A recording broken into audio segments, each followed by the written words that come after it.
Hello everybody, welcome to another wonderful OS Plays. We're playing some Assassin's Creed Brotherhood today. I am Blue, I am joined by Red. Heyo! And Cyan. Hello, I hope you came with your dried fruit opinions. And we are going to be playing some Assassin's Creed Brotherhood. As you can see, we are in Rome. We are going to be destroying Da Vinci shit. And raising money for a wonderful charity called Feeding America, who, if you're a fan of the channel, you'll know Feeding America is doing a bunch of great work to connect families across America with food banks while parents are out of work and kids are out of school. So if you have a little extra money you'd like to put to a good cause, consider donating at the link below. The link is attached this time. I did not mess that one up. Let us know as we're getting started here how our audio levels are. And then after 30 minutes, Sounds we will... good, honestly. Okay, cool. After 30 minutes, we will ignore all comments about sound. How's everybody doing today? We good? We having fun? Seems to be good. Okay, cool. Our stream total is just over $7,000 right now, which is very exciting. But last night it was at $6,969.69. So Nice. People are already asking you about the new AC trailer, Blue. Oh, let's talk about the new AC trailer. Well, let's talk to Da Vinci first, our good friend. Yeah. The best part about Assassin's Creed. And let's give a shout out to our top donator, Nom Nom, who donated $1,200. Legend. Thank you. That was awesome of you. Very cool. Let's get the climb leap glove. Yeah. Why not? Sorry, a lot of these are like people who donated last night, but I couldn't really give shout outs because I was buried in a book. Yeah. And I couldn't see the stream and the book at the same time. So sorry about that, everybody. We love I and think appreciate you. Nom Nom was the one that knocked you guys over 5,000, wasn't it? I think so. Yeah, that I would think make so. Sense. Yeah. Because Looking before back then, at the live chat. yeah. Before then, the top donation was Love from Malta Gozo with $694.20. Fucking legend. R.I.P. Link's left nut. Oh my god. You could be the new Link's left nut if you really tried. If you really want to support those kids, Link's left nut, got to step it up. Pass it to legend. Oh gosh. So, I'm we are going doing... to, hold on, I'm gonna pop off the stream as the stream people see it, so I'm only listening to every conversation once through and not twice. South. I decided to turn off the mini-map because the mini-map is for cheaters and quitters. However, I don't have any map right now because this part of the game world hasn't been filled in. I love the mini-map. So let's see. Rome's that way. That's west, which means, yeah, no, we're going this way. We're going south. This is the right direction. Give me mini-map or give me death. Or both. Aha! Here we go. I can use my real-world knowledge of Rome to figure out where the hell we gotta go here. Oh god. Oh, really? Just Really? I'm about to start a mission, and you're trying to... Okay. What are I these? played Just Twilight like Princess brigands? for that. Yeah, just straight-up brigands. If you walk fiends. into the sparkly spot, will they disappear? I don't know, but they usually have good stuff to loot, so I'm just gonna try to kill them. Speaking of mini-map extremely scrubness, awkward. Guards are showing up now. I played Twilight Princess without the mini-map because the version I was using was glitched out, and the mini-map just never showed up, and I didn't know the game was supposed to have a mini-map. Oh, no. Until late. I saw someone else playing through it, and I was like, what the fuck? A map? That would make this so much easier! That was you a know. good shot. Because Twilight Princess is a little bit older, so a lot of the textures are kind of like Oh, yeah. repetitive. So it's like, oh, let's see, is it this identical mountain? Or if I turn around and run down this path, is it this other identical mountain? Yeah. One of them progresses the plot. The other one goes back to the village in a cutscene I can't skip, you know, that whole The thing. secret Yeah. is it's actually a third identical mountain that's behind you that you probably didn't check already. It's usually how it is in these games. It's like, oh, one of these textures is a slightly more, like, squiggly cobblestone, which means it's bombable, and if you miss it among the other 900 pieces of identical pixel art, you're screwed, kiddo. But anyway, yeah, so we're gonna be, today destroying some of Da Vinci's war machines. There is, the machine gun, which is what we're doing right now, and then there is, the tank, there's the boat, there's the flying machine, the helicopter, and there's one more that I forget, so that's going to be a fun surprise for us as we go on our merry way here. This reminds me, there's a specific story format that no matter how many times I see it, I just really like, which is always, this story is set in the past, and the bad guy has invented a weapon from the more recent past. And the character's like, psh, that'll never catch on, or whatever. It's like, oh, we gotta fight this, I don't know, Gatling gun, or, cellular phone network, or whatever. The I don't know, Assassin's Creed man. wiki Ta-da. says there's only 4 war machines. Uh-oh. Oh, there are only 4. Oh, maybe there's no ornithopter. Maybe it is just a flying machine. I just used the ornithopter is pretty harmless. I just used the full kill everybody ability, where I press a button and then my assassins start crossbow spamming from the rooftops. The baby assassin! Makes life a lot easier. Man, that is such a sick outfit, I gotta say. Yeah, it's really good. Venetian wine looks really good with the starting armor because it's got those little red trilly bits on the end. And even though the lighting is not cooperating with me in showing off this character design. No, the blue accents really make it. Aw, Yeah. they all follow you like little baby ducks! Yeah, Ezio's Brotherhood outfit is the most styling outfit in any Assassin's Creed game. Come at me if you disagree. You are wrong. Actually, on the subject of Assassin's Creed, I heard there were some opinions about the Viking one. Opinions will be had. Okay, So so we just I gone actually over haven't here. watched the trailer. Ah, I've seen okay. You gotta I've seen watch stuff the about trailer. it. It's Okay, you On know the what? wall. I'm gonna load it up right now. There's a on shiny my thing on phone. top of the wall. that is where our little assassin friendos get their assignments. And we are going to this gate, Porta Nomentana. So basically, it's Vikings. The game is Vikings. It's Assassin's Creed Valhalla. You play as generic Viking man, Eivor, who can be a man or a woman, which is cool because there were women Vikings. That's You a could fun. be a generic Viking woman. Yeah, exactly. Yeah. Oh boy, What is yeah. generic We have Viking? Yellow here, Adam in the comments. He is yeah. a scholar of this stuff. He really knows what he's talking about on this. And he knows a lot more than I do. But you do not kill anyone before destroying the blueprints. So he can tell you in a lot more specificity just how many things are wacky about the trailer. It's... Actually, Red, go ahead. What so were we if- going to say? well, if I watch the trailer right now, will the audio coming through my mic like get the stream demonetized? Possibly. No, because if we're kind of talking over it, it should be fine. You could also just, like, put in headphones. Yeah, these streams aren't very I heavily have- monetized anyway. But I've got my headphones in to listen to you guys.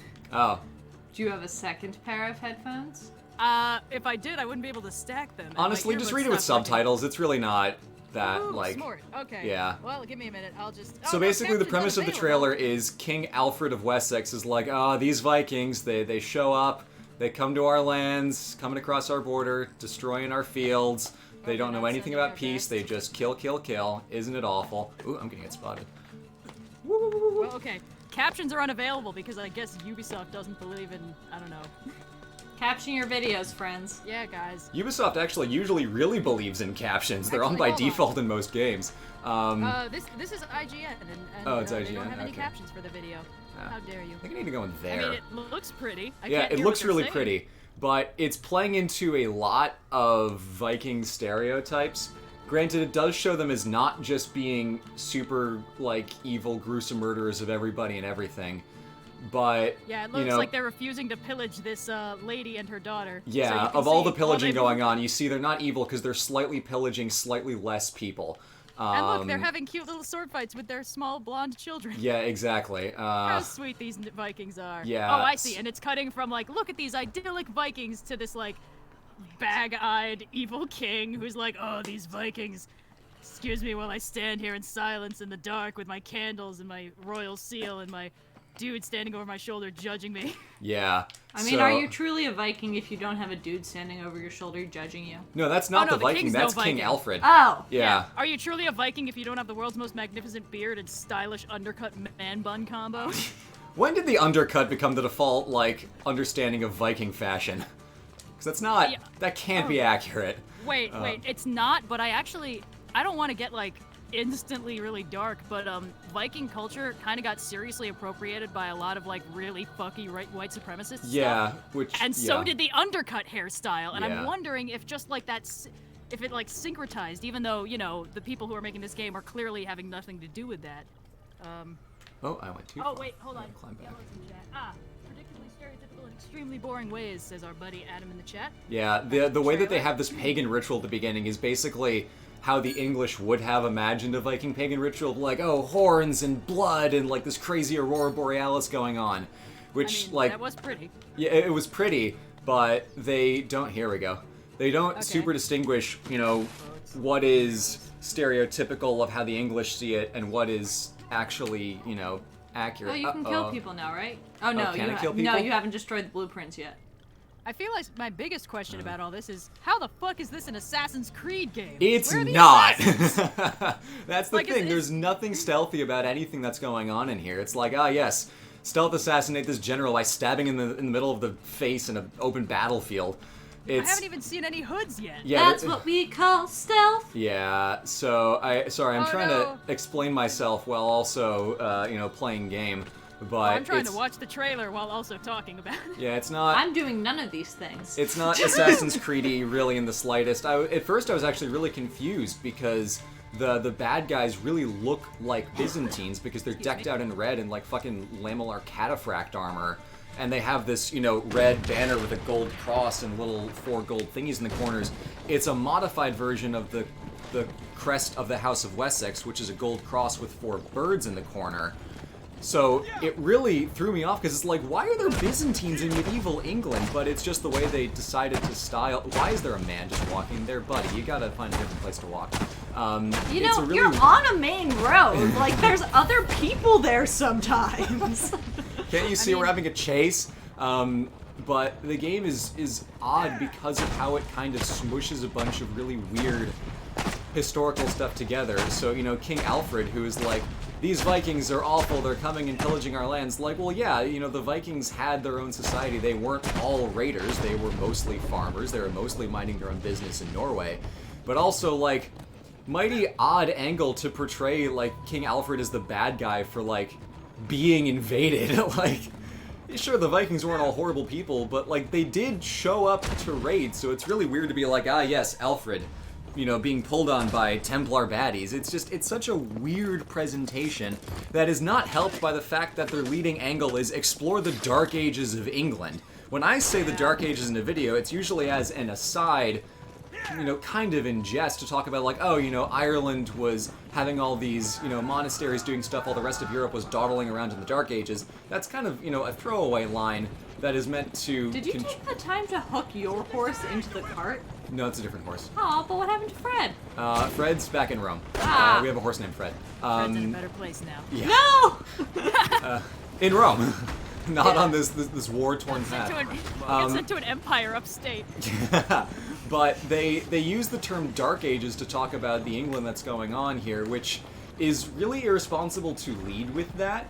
There are some regards in which the term can be helpful. Most historians don't really use it because it's been so misused to, just describe, it's not the Roman Empire, it's not the Renaissance, therefore it's the Dark Ages. But really, like, you can describe a Byzantine Dark Ages, you can describe an ancient Greek Dark Ages of a period of, scholarly production is super low. There's not a lot being written down. We have very few sources, ergo, dark, not well known, as opposed to like, it wasn't the Renaissance or Rome, therefore it must have sucked. That's not the case at all. So I like how they give you like convenient groups. Like, you'll just be driving that, and yeah. 3 will show up. And then once you kill those both, more will show up. yeah, it's great that they just line up for me to murder them with. Da, da, da, da. Oh. So it's really just sketchy in annoying ways how they decide to go like, yes, the Dark Ages of England. Not least of which, the least of my problems being, the fact that they're doing kind of a bad job with England. I feel like they really missed an opportunity by focusing on such a narrow part of the Viking world, because the Vikings went fucking everywhere. They were in Spain, they were in Italy, they were in the Holy Land, they were in every corner of, Northern Europe coastline from Finisterre in France over to Germany, Iceland, Vinland, Newfoundland basically. No, right, wrong place.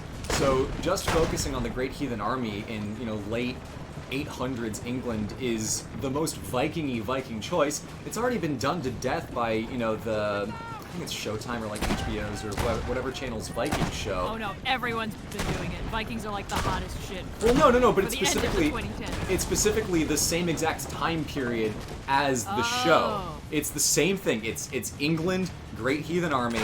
They're not doing anything different. They could have done the founding of the Normans. They could have done, Viking participation in the Reconquista. They could have done a lot of different things that aren't just, yes, it's England, but because so many people have an understanding of like, oh, England, that's a thing that I know. We can go to London. That's like a touch point that I understand.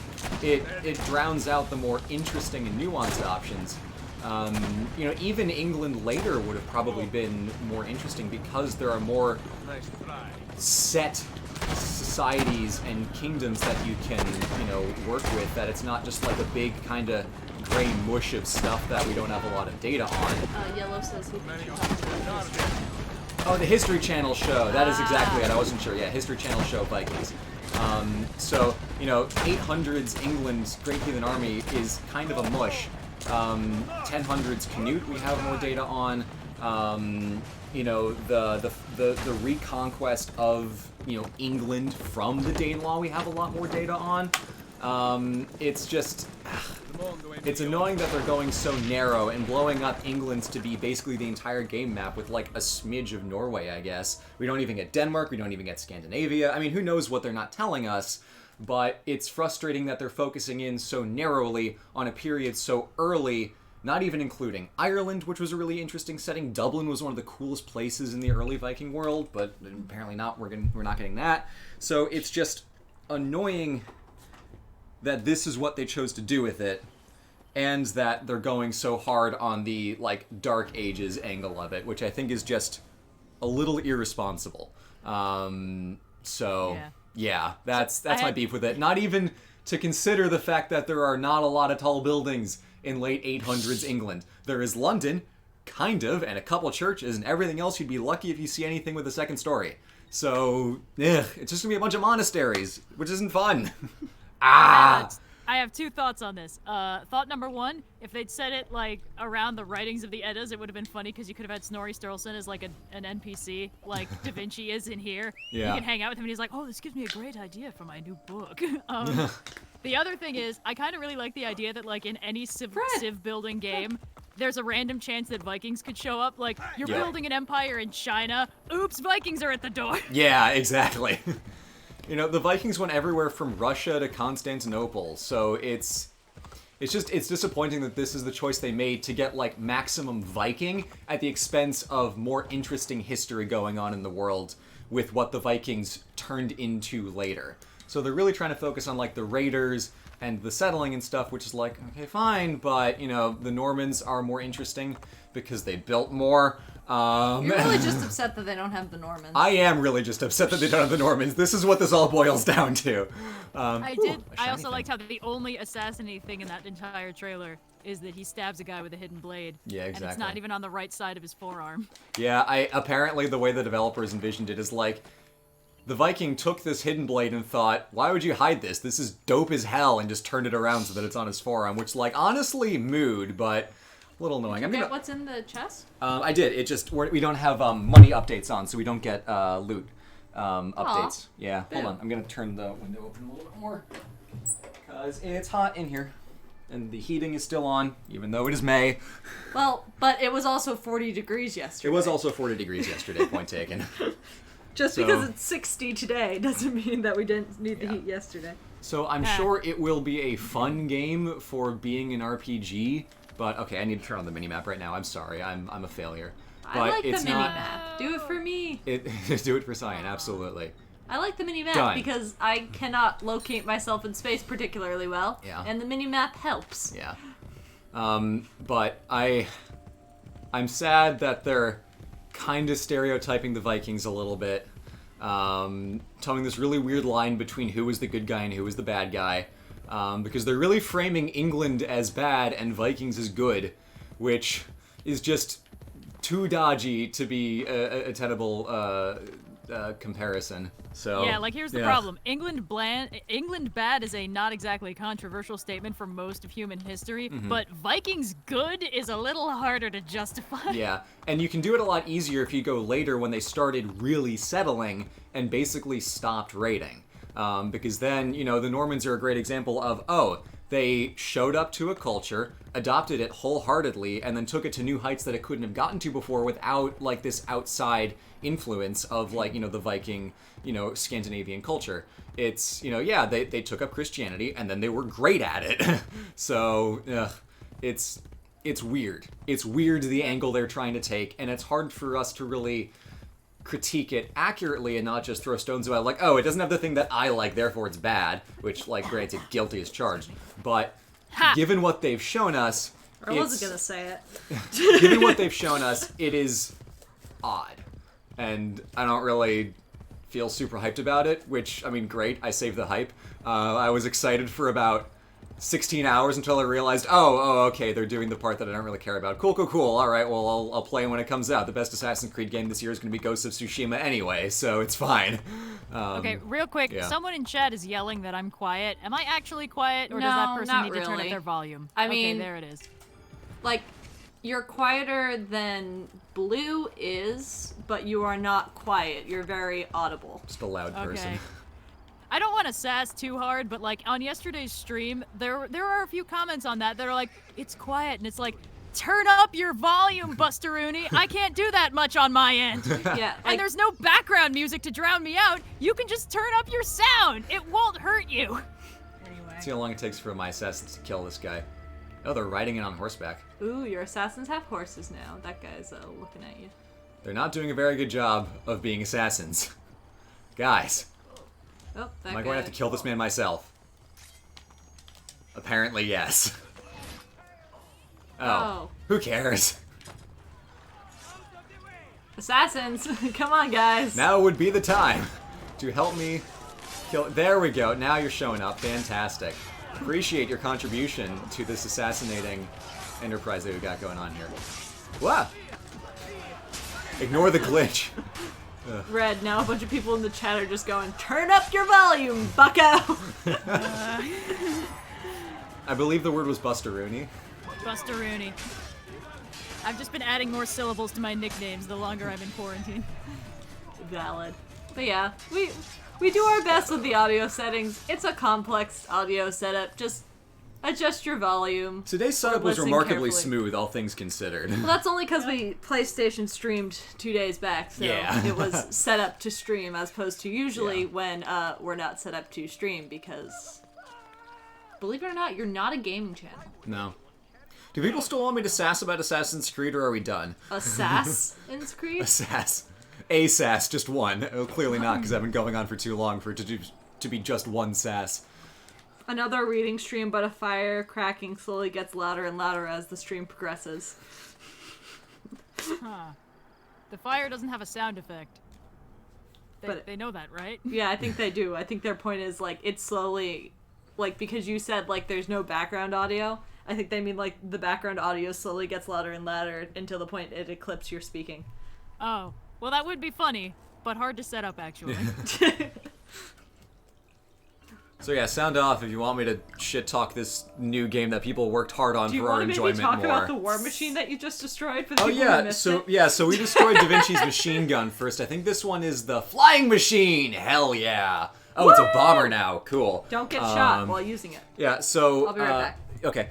Cyan will return in Avengers 5. Or maybe I won't. So what we just did was destroy Da Vinci's machine gun, which is a generous interpretation of the designs that we actually have. Being detected will cause desynchronization. Oh, well, I can't kill these guys because then the other one will see me. Heck. Whoops. Oh, I can kill them both, though. Yeah. So Da Vinci had a design for a machine gun that was basically like a sextuple-barreled shotgun, and by 6 barrels, I mean 13. So it was like a giant duck gun kind of machine where it was a big row of cannons that all kind of fired in concert, and you can be like, press one, press another, and then fire them off in sequence as opposed to just shooting a big, cannon blast. Target located. Time to murder a fool. Do we kill him or do we tail him? Oh, follow the architect. Boring. But this version was like, it would be more fun for the game if it was more like a Gatling gun, so they took some creative liberties with that. This design that we're going to do, the flying machine, there's no bomber version of the flying machine. That's just, a stylistic choice. The historical premise that this is working on is that Da Vinci did, for a brief time, work for Cesare Borgia during his campaigns in the northern Papal States into Romagna. And it's, suspected that he worked on war machines as part of his kit. We don't have too many records about it, but we can take a reasonable guess. So the designs that we have date to, about the right time.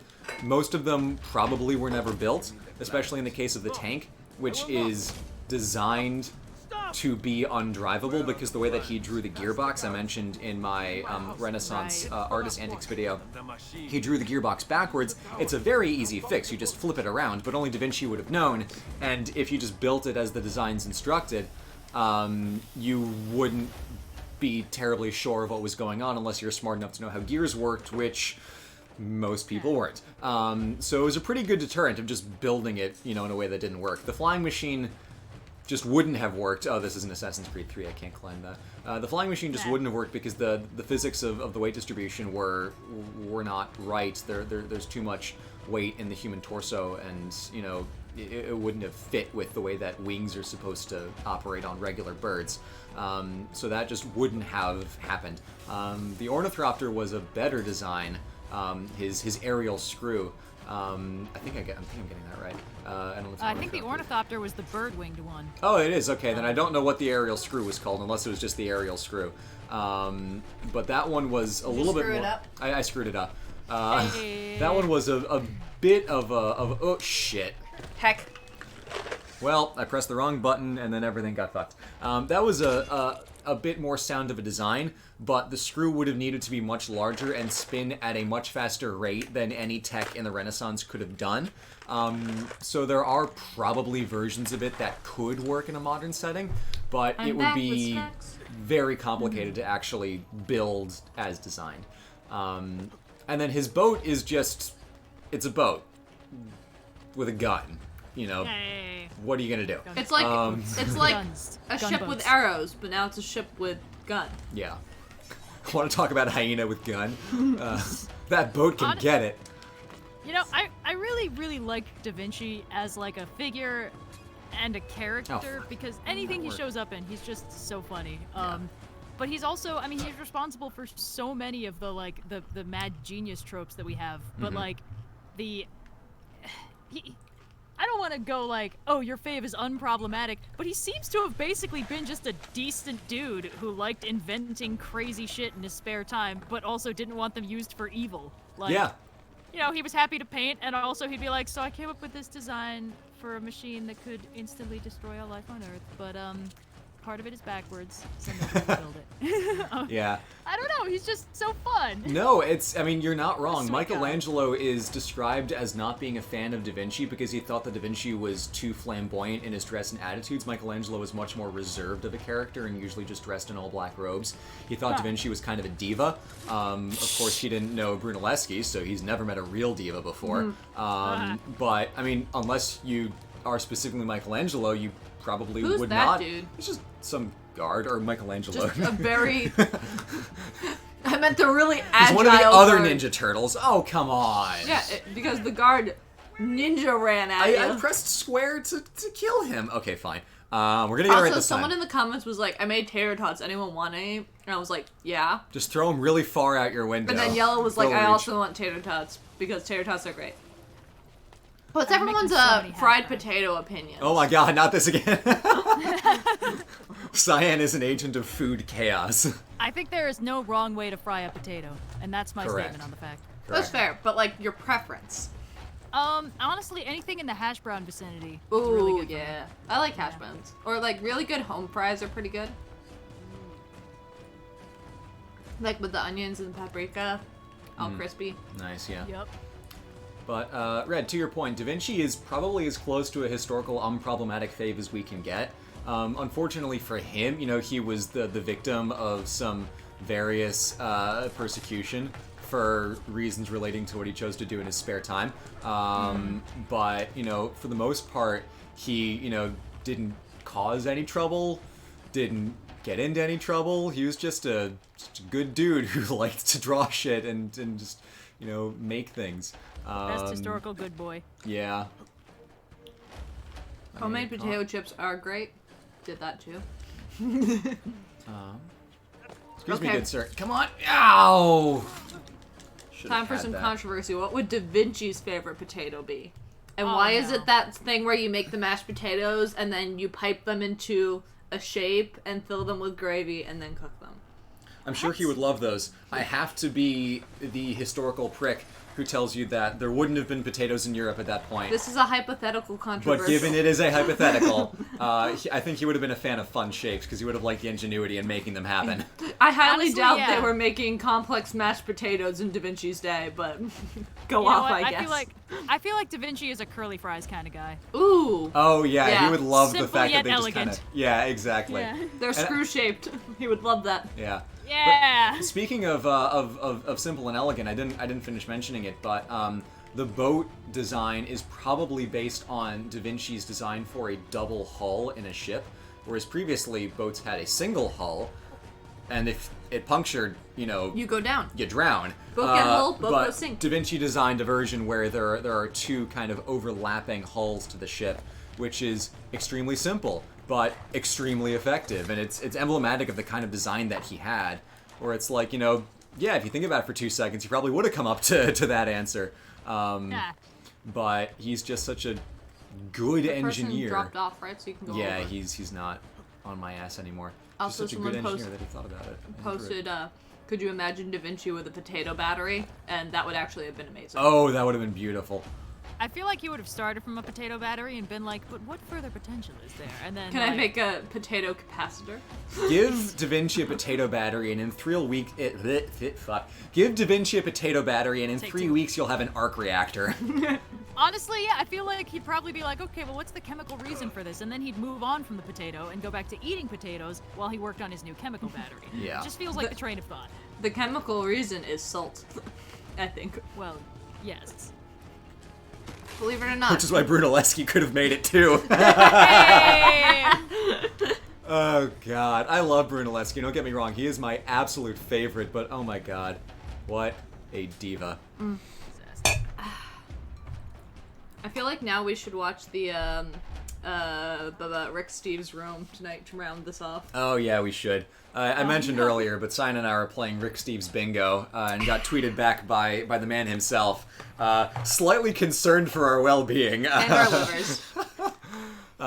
He said, I should have play-tested this more. I hope you survived. To which I said, we got bingo without realizing it, so a good time was had by all. And then we did it 2 more times. We did it 2 more times. Italy is challenge mode, man.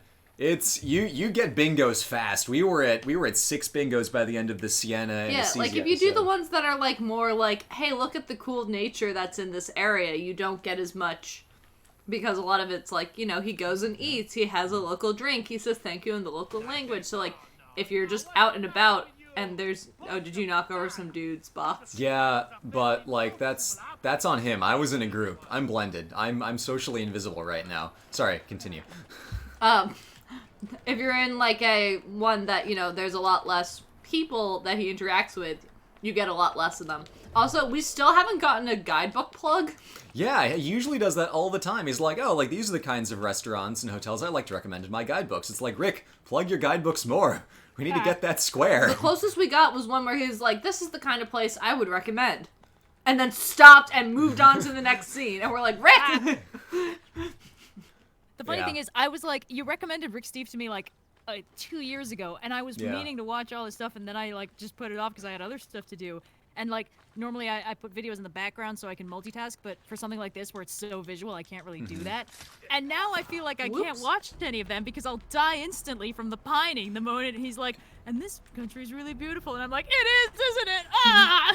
So That's why, honestly, the bingo game makes it much more tolerable than just, like, random wanderlust, specifically because the focus is on, like, Rick and his mannerisms and, like, the joy of just the show being fun and silly, that it becomes a lot easier to kind of not get sucked up in the wanderlust because you're having such a fun time with just the Rick-isms that I feel like it's more manageable in that regard. Granted, it's still a show about travel and will still, on some level, make you be like, oh man, I want to go back to Padua. Fuck. But it's not that bad. It's not that bad. Oh, someone's been chat spamming to try and get you to pay attention to horrible histories. No. Oh, I don't Yeah. actually know what that is. I hear people talk about it every once in a while, and apparently there's a song about the English kings, but like, The Not Kinglish familiar. Ings. Hey. Anyway, I'm just having a bunch of peanut M&Ms and living my best life. Don't Drape listen- and Nick is a fan of the Kinglish Ings. Oh shit, I'm gonna get caught. Ah! Heck. Hey, Red, do you have M&M opinions? I don't think there's such a thing as a bad M&M, but I remember there were these like holiday-themed mint M&Ms a while ago that Oh, I I just love like it. ate. Fuck. I ate like a whole bag of them in one sitting, which I wouldn't recommend, but the M&Ms were good. I mean, I'm probably gonna finish this whole peanut M&M box, but to be fair, it's one of the ones that they're supposed to sell at like theaters. Oh So. god. Cyan versus Peanut M&M box, any percent speedrun.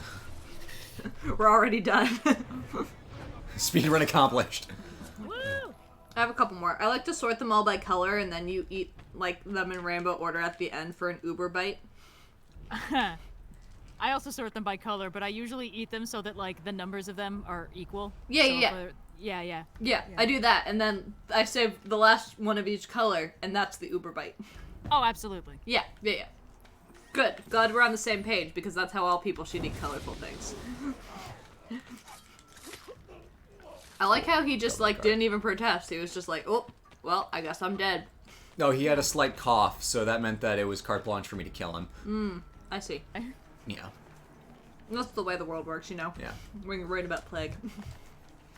Especially if you're the government of the UK. Ooh, sorry. This is the Way Black too Death, soon. right? Way Yeah. too soon. I'm sorry, guys. I have a friend, I have family members in Scotland who are not pleased with the way it's going, so it's been on the mind. Yeah. I always forget about your family in Scotland. Yeah. I have not seen them in many years. I have But they are never active seen on them. Facebook. Honestly, I feel like the incident has been a great reason to like check back in with a lot of people who I haven't talked to in a while. Yeah. That's fair. Like, yeah, I've been obviously checking in with family members and stuff, but like, I've gotten a few messages from people who I like went to middle school with who are like, "Hey man, how you holding up? Still alive?" And I'm like, "Oh, hi. Yeah, I'm doing good. How about you? Let's catch up on the last, I don't know, 20 years." Someone reminded me of mini M&Ms, and mini M&Ms are amazing and wonderful. Oh, but they're so dangerous. Like, Yes. I would buy them in Yes. those tubes, and then Oh like, yeah, I'd you just pour- like drink the whole tube. Yeah, because I'd like pour them out at first, but I'd be like, "This isn't efficient." You know what is efficient? What? Directly into the mouth. Yeah. Yeah, down the gullet. Imagine doing that with like Pringles. Oh. Ow. Am I gonna get spotted? Oh, okay. We're good. He reset. Miraculously. Don't I worry feel about like my brain is like synchronizing this game with like Spider-Man PS4. And I keep Ooh. being like, "You should probably jump off and web swing." Wait. Yeah. It's like like wall crawling. after playing Zelda for a long period of time, I'm like, just glide there, and he's like, you can't. I'm like, ah. Yeah. Not yet. After we finish all these missions, we get the parachute.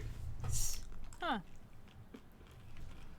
Then you start with it in Assassin's Creed Revelations, and it makes the game so much more fun. Hey, Blue, Hey. who's Cyan? Well, wouldn't you guys like to know, weather boys? Hey. Cyan is my lovely fiance. Ah, heck. Okay, damn it. Got caught. Sorry, that- You got it's like, can't see distracted what's talking happening in about real your- time. You got It's so distracted funny with talking no about your lovely context. fiance. My lovely fiance. Ah. Who thinks you're a scrub? Just the thought of you makes my heart race so much Yeah, because you're a that I scrub! have a heart attack. Snake. Snake. Snake. Anyway, we have fun. Yeah, we have fun here. Maybe the true OSP was the games we lost along the way. Uh-oh. Hey, we haven't We're gonna lost get yet. caught. Heck. Here we go. There you go. Thank you for coming to me. Thank you for coming to my TED Talk. Your bill is in the mail, and my spine is in your abdomen. My spine is in your abdomen? My I was also wondering about that. I Wait was a just not minute. gonna comment. my blade. That's the word. He's gonna thinking my blade is in your stabby thing. spine, and yeah, stab spine. Yeah. Whoops. My words are in the wrong order. Nah. Can I kill this man? I want to kill this man. Yeah, kill all the men. Let's Yeah. deactivate this man. Damn it. Okay, so those knives don't kill him. Ow. Ah, the tragedy. Why did you say ow? I got shot. It's In a the reflex when you're game. playing video games. No, try. I do the exact same thing. But game is life, Cyan. And You death. die in the game, you die for real. Depending on how long we play the game, you guys might get to hear me banging around in the kitchen making pizza later, so stay tuned. Heck yeah. I don't think we'll go quite that long. Ah. As we know, I'm great at video games. I'm great at pizza. Except for that one time it got stuck. Yeah, one time the pizza just like fused We to made the a cursed bottom. pizza. Fused to the bottom of the pan. We could not get it off. Like, to the point where we ended up freezing the pan, shipping the pizza off, and then reheating the pizza on a different pan. Huh. It was fun. It was pretty whack. I've never heard of that before. I've never had that problem. We were very confused.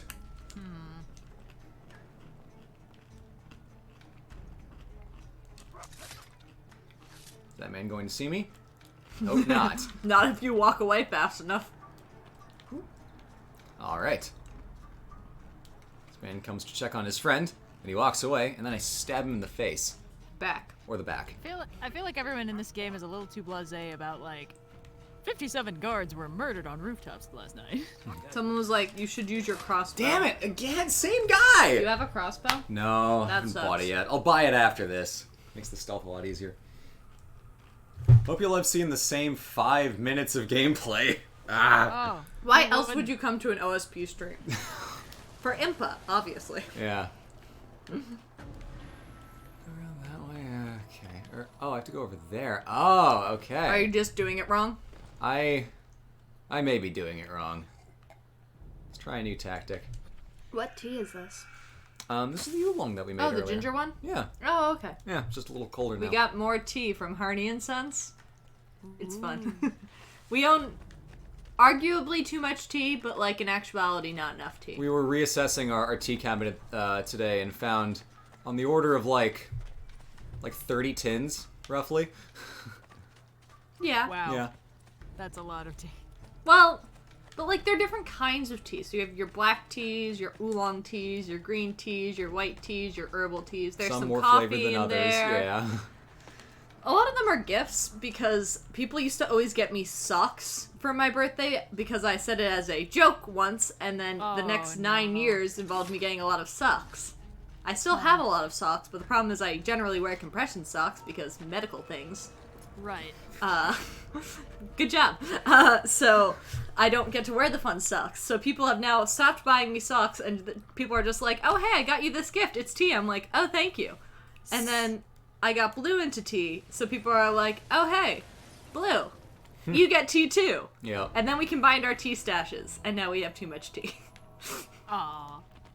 Well, again, too much tea is a Oh, that's relative not. statement. Oh, okay. Hey, you didn't die, Yeah. but you can jump into the pile, or don't. Go over these guys. You. Go over here.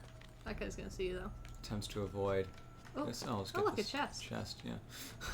Nope. Honestly, fancy tea is kind of wasted on me because, like, normally I start brewing tea and then I start working on something, and then half an hour later I'm like, I made tea, right? And then the tea's still there, and then I don't take the bag out, and then 3 hours later I'm like, I mean, it's fine. And then eventually I finish the tea, and then I brew more tea. So it's like, if it's like regular black tea, it's fine. But if it's anything fancier than that, where the flavor actually matters, it's like, oh, no, that's not how this is supposed to taste. So. Yeah, we have a tea timer meant to time your tea. It's a little like hourglass thing, and also then was it Christmas I got you the tea warmer or Yes. your birthday? Birthday. I don't know. Both of our birthdays and Christmas are like in a 3-month span. Everything kind of blends. But long story short, I got Blue a little tea warmer thing where you just like can leave the tea on it so it stays warm rather than turning into a teasicle. It is great. Heh. I did make cold brew today Yeah? because I've been getting more into coffee because I started drinking coffee at work and then I stopped being able to go to work. Heck. So now I make coffee, and so I learned to make cold brew, and it's fine. I don't know. I don't really have thoughts on coffee like I do on tea. I will remain Yeah. a tea kiddo. It's like coffee I drink for the caffeine content, and like you get really burnt coffee, but like, I mean, Dunkin' coffee is coffee. Ugh. Fancy coffee is coffee. My mom used to try and... Red, go ahead, sorry. Oh yeah, my only coffee opinion is that whatever the fuck they do to coffee to turn it into instant coffee crystals is some kind of satanic ritual because they all have this like horrible taste. Oh, yeah. Like aftertaste, overtone, it's just like something really nasty, and it's not there in normal coffee. And I didn't even know to expect it. Like, I was in, like, college, and I was like, I kind of like making myself coffee, and, I've been keeping really weird hours, so it would probably help to buy, like, an instant thing of, like, Folgers crystals. And then I, like, made a cup of it, and I was like, I'm never drinking this again. Yeah. I can't even finish this mug. And fortunately, I have a friend whose, like, sleep schedule is more abysmal than mine, and I think he actually spent, like, a year in college just living on Soylent, like that kind of guy. Yeah. And he was like, well, I mean, if you don't want the instant coffee, I'll take it. And I was like, you shouldn't drink that. And he was like, it's fine. So I drink instant coffee sometimes, but usually just mixed with a protein shake because, like, why would you bother using good coffee if you're just going to mix it with, like, an Ensure shake anyway? I guess those aren't really protein shakes. They're meal replacement shakes, those things. Well, yeah. For when you're like, I can't eat food today, but, like, I'm supposed to eat food today. This problem that everyone totally has. Honestly, no, you're not alone. And I think, especially nowadays, there's a lot of people who are kind of running into the same thing because without an external schedule, it's very easy to sort of just fall into the, like, wait, why do I feel so bad? Oh, I haven't eaten in 16 hours. Okay. That was me in college a lot. Oh yeah, here we go. They're talking about the machine. The first design was defective. Everyone who piloted one died. Several even exploded. Good. Yeah. Wow. Yeah, grad school was probably the first year of college that I actually, like, consistently ate food, and it was mostly just, like, I found out that they make these, like, steam fresh rice and veggie things. Uh-oh. Yeah, that was just most of what I ate for all of grad school.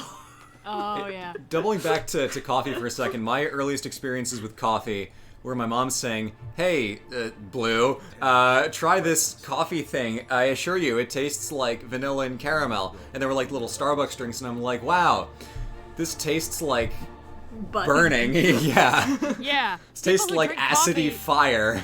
People who drink coffee don't taste it anymore. I'm sure Yep. of it because it's like, oh, no, you can't even taste it. And I'm like, you can't taste it. I can smell it from here.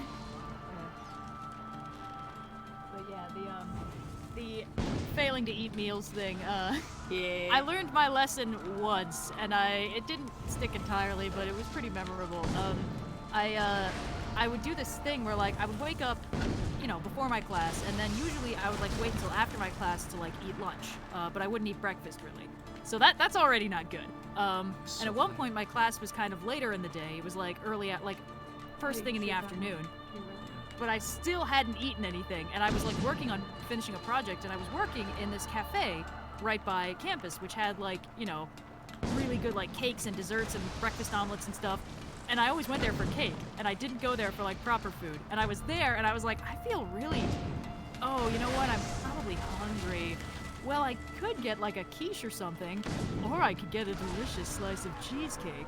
And that's when I learned that if you're that hungry, it doesn't matter if you would normally enjoy a dessert. Your body will reject it because it's not the food you need. Yes. So I, like, got, like, a quarter of the way through the piece, and I was like, I'm going to die. So then I went and ate something real, so... Good. Smart. Yeah, no, I mean, sometimes, for religious reasons or whatever other reasons, you end up fasting, and then, like, afterwards, if you try to, like, eat something after, like, not eating for a day, your body will reject things. Yeah. So I usually just go with, like, noodles or cereal, except for that one time that I ate an entire family-sized plate of lo mein. That was hilarious. It was hilarious because we were with, like, a group of people, and I was like, does anyone want some of this lo mein before I eat it all? And they're like, you're not gonna eat all of it. And then I did. Do not test me. Partially because they said I wouldn't, and partially because I hadn't eaten in probably a good long while at that point, because I didn't really eat a lot the night before either. It'd been like 24 hours. There we go. Anyway. Destroy that foundry. Eat And now food. We are done And blow with up the foundries. bomber. Yeah. Do you get to keep it? No. Oh, that's a body. So they're, actually, I think it's another flying machine. Yeah, destroy the bomber construction carts before they reach the fortress. Where are they?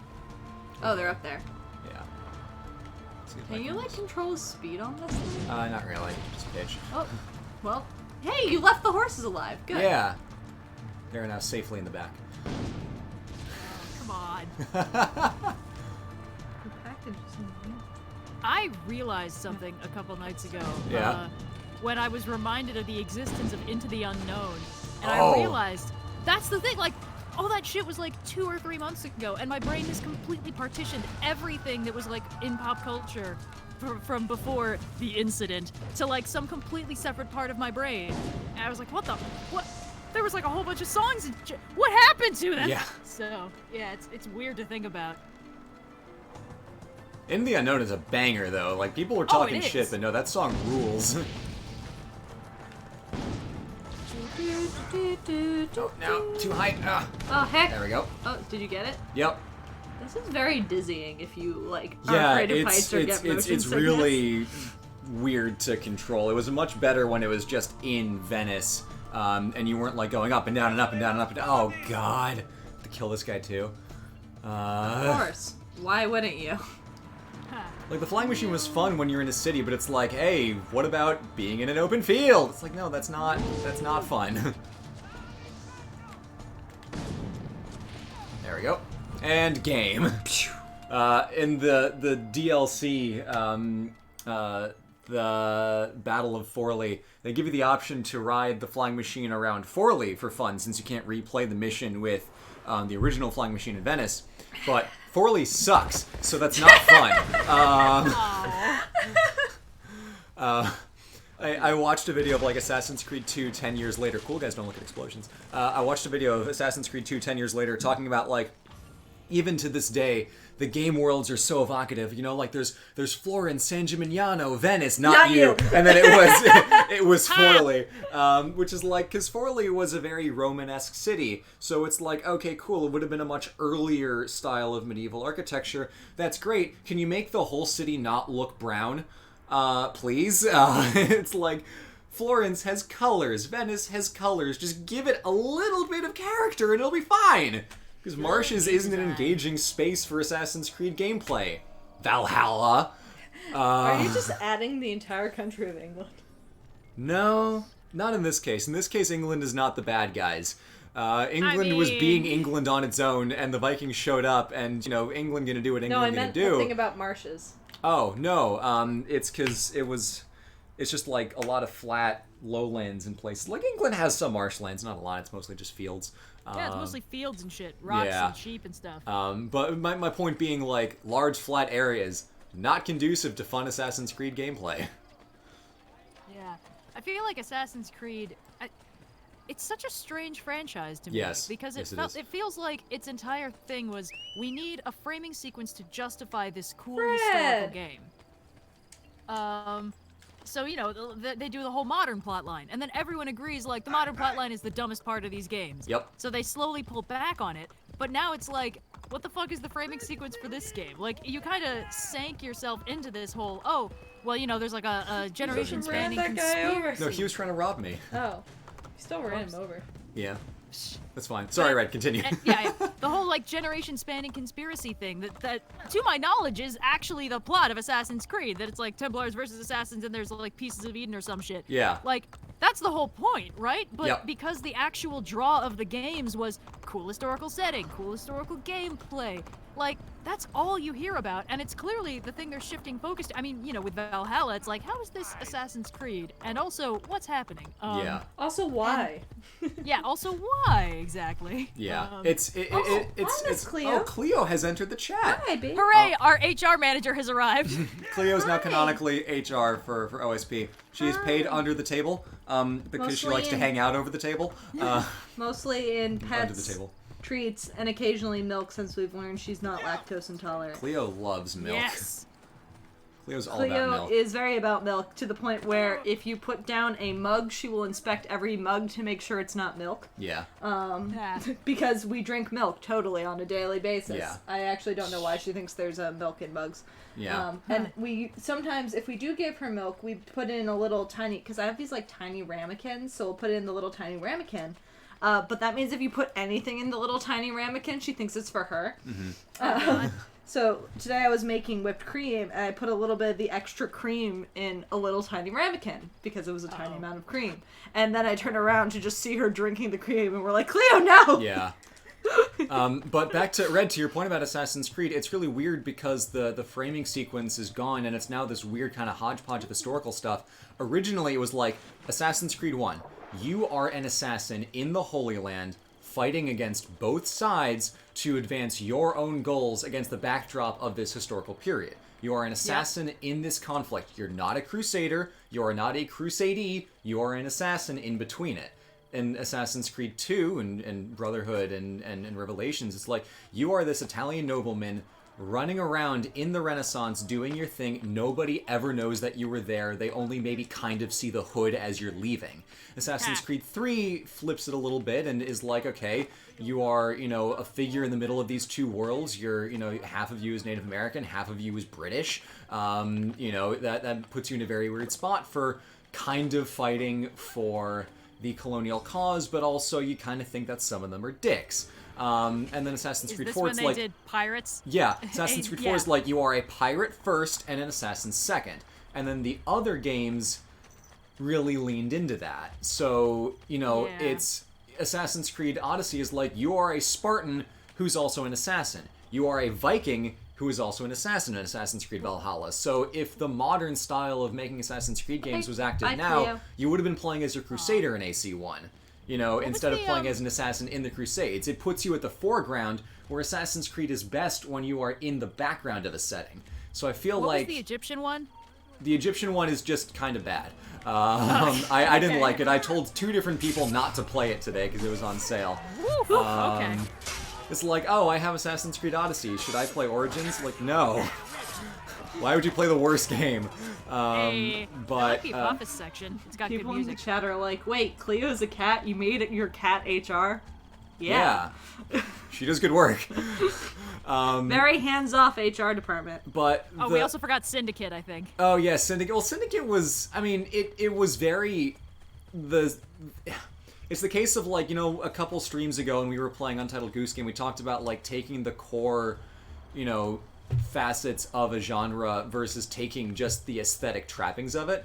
Syndicate is a case of, like, it's all the visual trappings of Assassin's Creed without really getting to the core of what made it fun, because they slap on all this other junk that kind of just gets in the way. So Syndicate was a little bland and uninventive. It's a perfectly serviceable Assassin's Creed game. Like, as an introduction to the game, like, it's fun. Like, it's a good place to start with Assassin's Creed if you like that kind of stuff. And London is really well made in that game. Like, it is fun as hell to run around. Oh, we're in Napoli now. Cool. Napoli. It's Napoli flag and Napoli flag. Ugh. It's a great video. Top 10 flags in the world. Open one of the first 3 gates. Okay.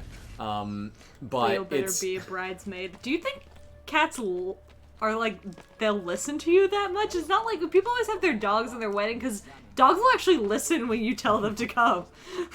Cleo would just be like, I'm going to eat all of the flowers.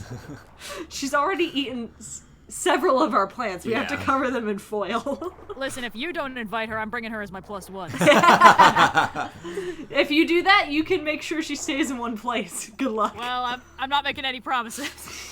But anyway, jumping back to my latest round of shit talking the Assassin's Creed franchise, it is still fun, but it's become a fundamentally different game where you are, fulfilling this fantasy of being like this cool, like, front lines person, like fighting the Peloponnesian War, being an ancient Egyptian Medjay cop, basically, and being a Viking out going on raids. Is like, that's not what this series is really about, and it's okay for, a series to evolve and change, but I feel like there comes a point where it loses too much of what made the game Assassin's Creed in the first place, where, like, it's great that we actually have a hidden blade again. I love that. Good place to start.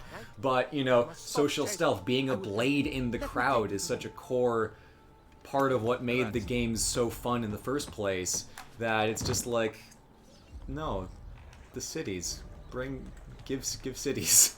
I feel like there's a... You don't and love I'm speaking as an boats? outsider, because I've never really properly played them. It just feels to me like the theoretical plot of Assassin's Creed is almost like cosmetic. Yeah. To the it's like, oh, Yeah. your pieces of Eden seem to be basically MacGuffins, and the overarching battle between Templars and Assassins is kind of like, well, 2 opposing conspiracies, Can and you they not work in take mysterious notes? ways, so we can justify a whole bunch of sequels or something. And it definitely seems to be struggling from the problem of trying to have an overarching narrative without actually ever setting a concrete endpoint for the overarching narrative. Yep. So it's like, well, how can I get invested in this grand conspiracy if I know it's never going to end as long as there's still places and historical time periods for you to make games in? Yeah. Yeah, no, that's a great problem with any just running thing, whether it's a TV show on its 28th season or, you know, a game on its 82nd entry. It's like, well, I mean, ultimately what happens between Templars and Assassins in, you know, 9th century England is going to be, you know, kind of inconsequential because we know what happens between Templars and Assassins in, you know, 19th century England. And you know, 1,000 years is obviously a long time, but it's kind of like, well, where is this going? If we've seen, I thought I had my hidden blades equipped. Whoops. If we've seen the before and we've seen the after, the filling in the middle it really asks a lot of buy-in when, you know, there's not a whole lot to kind of go on of like where it's going and where it's kind of. Yellow pointed out that Valhalla has 3 confirmed cities: London, York, and Winchester, and none of those had buildings over 5 meter tall except for Winchester. Yeah. Ha! So. Yeah. Yeah. It feels like ending a story is always kind of scary. Yeah. Especially like a franchise like this. It's just like, if the whole point is supposedly that it's like a narrative, you know, story driven, then, I mean, if the story doesn't ever have an end, what are we actually trying to get to? Yeah. Like, with a character-driven narrative, I feel like you can really extend that for as long as the characters are, like, alive, basically. Because that's a story that works because, you know, you enjoy the characters and how they interact and how they handle different scenarios. So you can just put them in different scenarios and just kind of, you know, see what happens. And, you know, that whether or not that works depends on the audience, but you know, most of the serialized things, even like the 28 season shows that have actually lasted that long, the ones that keep an audience are the ones that actually have character dynamics that people like. What? Less He detected me. Fine. Who detected you? I don't know. You murdered him. I'm confused. No, Red, you're entirely right. Brennan Lee Mulligan of College Humor and Dimension 20 fame talked about the importance of being able to end a campaign, whereas usually we think of, like, you know, D&D games are these things that go on, you know, into eternity. It's so important to be able to have, you know, the restraint to end a story. Because he said it a lot better than I can remember it right now, but it was like, stories are, you know, sold on their premises, but stories are really about their endings. Like, what lessons do characters learn at the end? What, you know, goals have been achieved and what sacrifices have been made to, you know, to overcome certain obstacles. That's what stories are really about. And if you refuse to, you know, give an ending, you'll never be able to have that, you know, that meaningful recognition of, like, here's what the story was about, here's how the story ended. So, you know, it's important to be able to end a story because otherwise it just kind of goes into Jesus Christ, otherwise it just goes into forever. Yeah, I do think there is a slight, I totally agree. I do think that with a character-driven story, there's endings are a little softer. Like, okay, this is where the story ends, but the characters continue, and there can be other stories. Like, with certain driven stories, like season 1 ends, and that could be the end, and the characters have like a satisfying resolution, but you know, they're still like alive, they still exist. And then, we're renewed for season 2. Okay, for this story, let's do this arc. So, you know, you have like, new arc villain for this season, or like, hey, we got renewed for 2 seasons, let's do something for, like, Brooklyn Nine-Nine. Every season so far has basically had like an ending that could work, or at least, or has been a cliffhanger to be like, please renew us for more seasons. And when it looked like they were going to get canceled, it's like, well, this could be an ending, but now they're like, well, we're going to keep running forever, so let's introduce more interesting things. Let's develop these characters in ways that we can actually explore, because now we have the time. But the power of a story does come in, basically, I think the only thing I disagree with is the idea that it's one ending. I think that's entirely fair. Like a story can have a lot of endings. Like, this part of the story ends, and these characters have changed in this way, and now they're doing this other thing, and this part of the story ends. Like, Lord of the Rings. If they'd made that like a serialized show, and it was like, we have to get to Mordor, and they were like, well, we've been approved for 4 seasons. We got to stretch this out. Quick, throw in Tom Bombadil.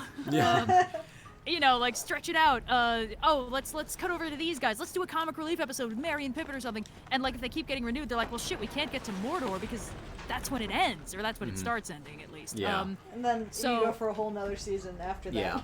Yeah. And then you run into the problem where it's like, well, now I'm losing investment in these characters because I feel like we're never gonna get to the end.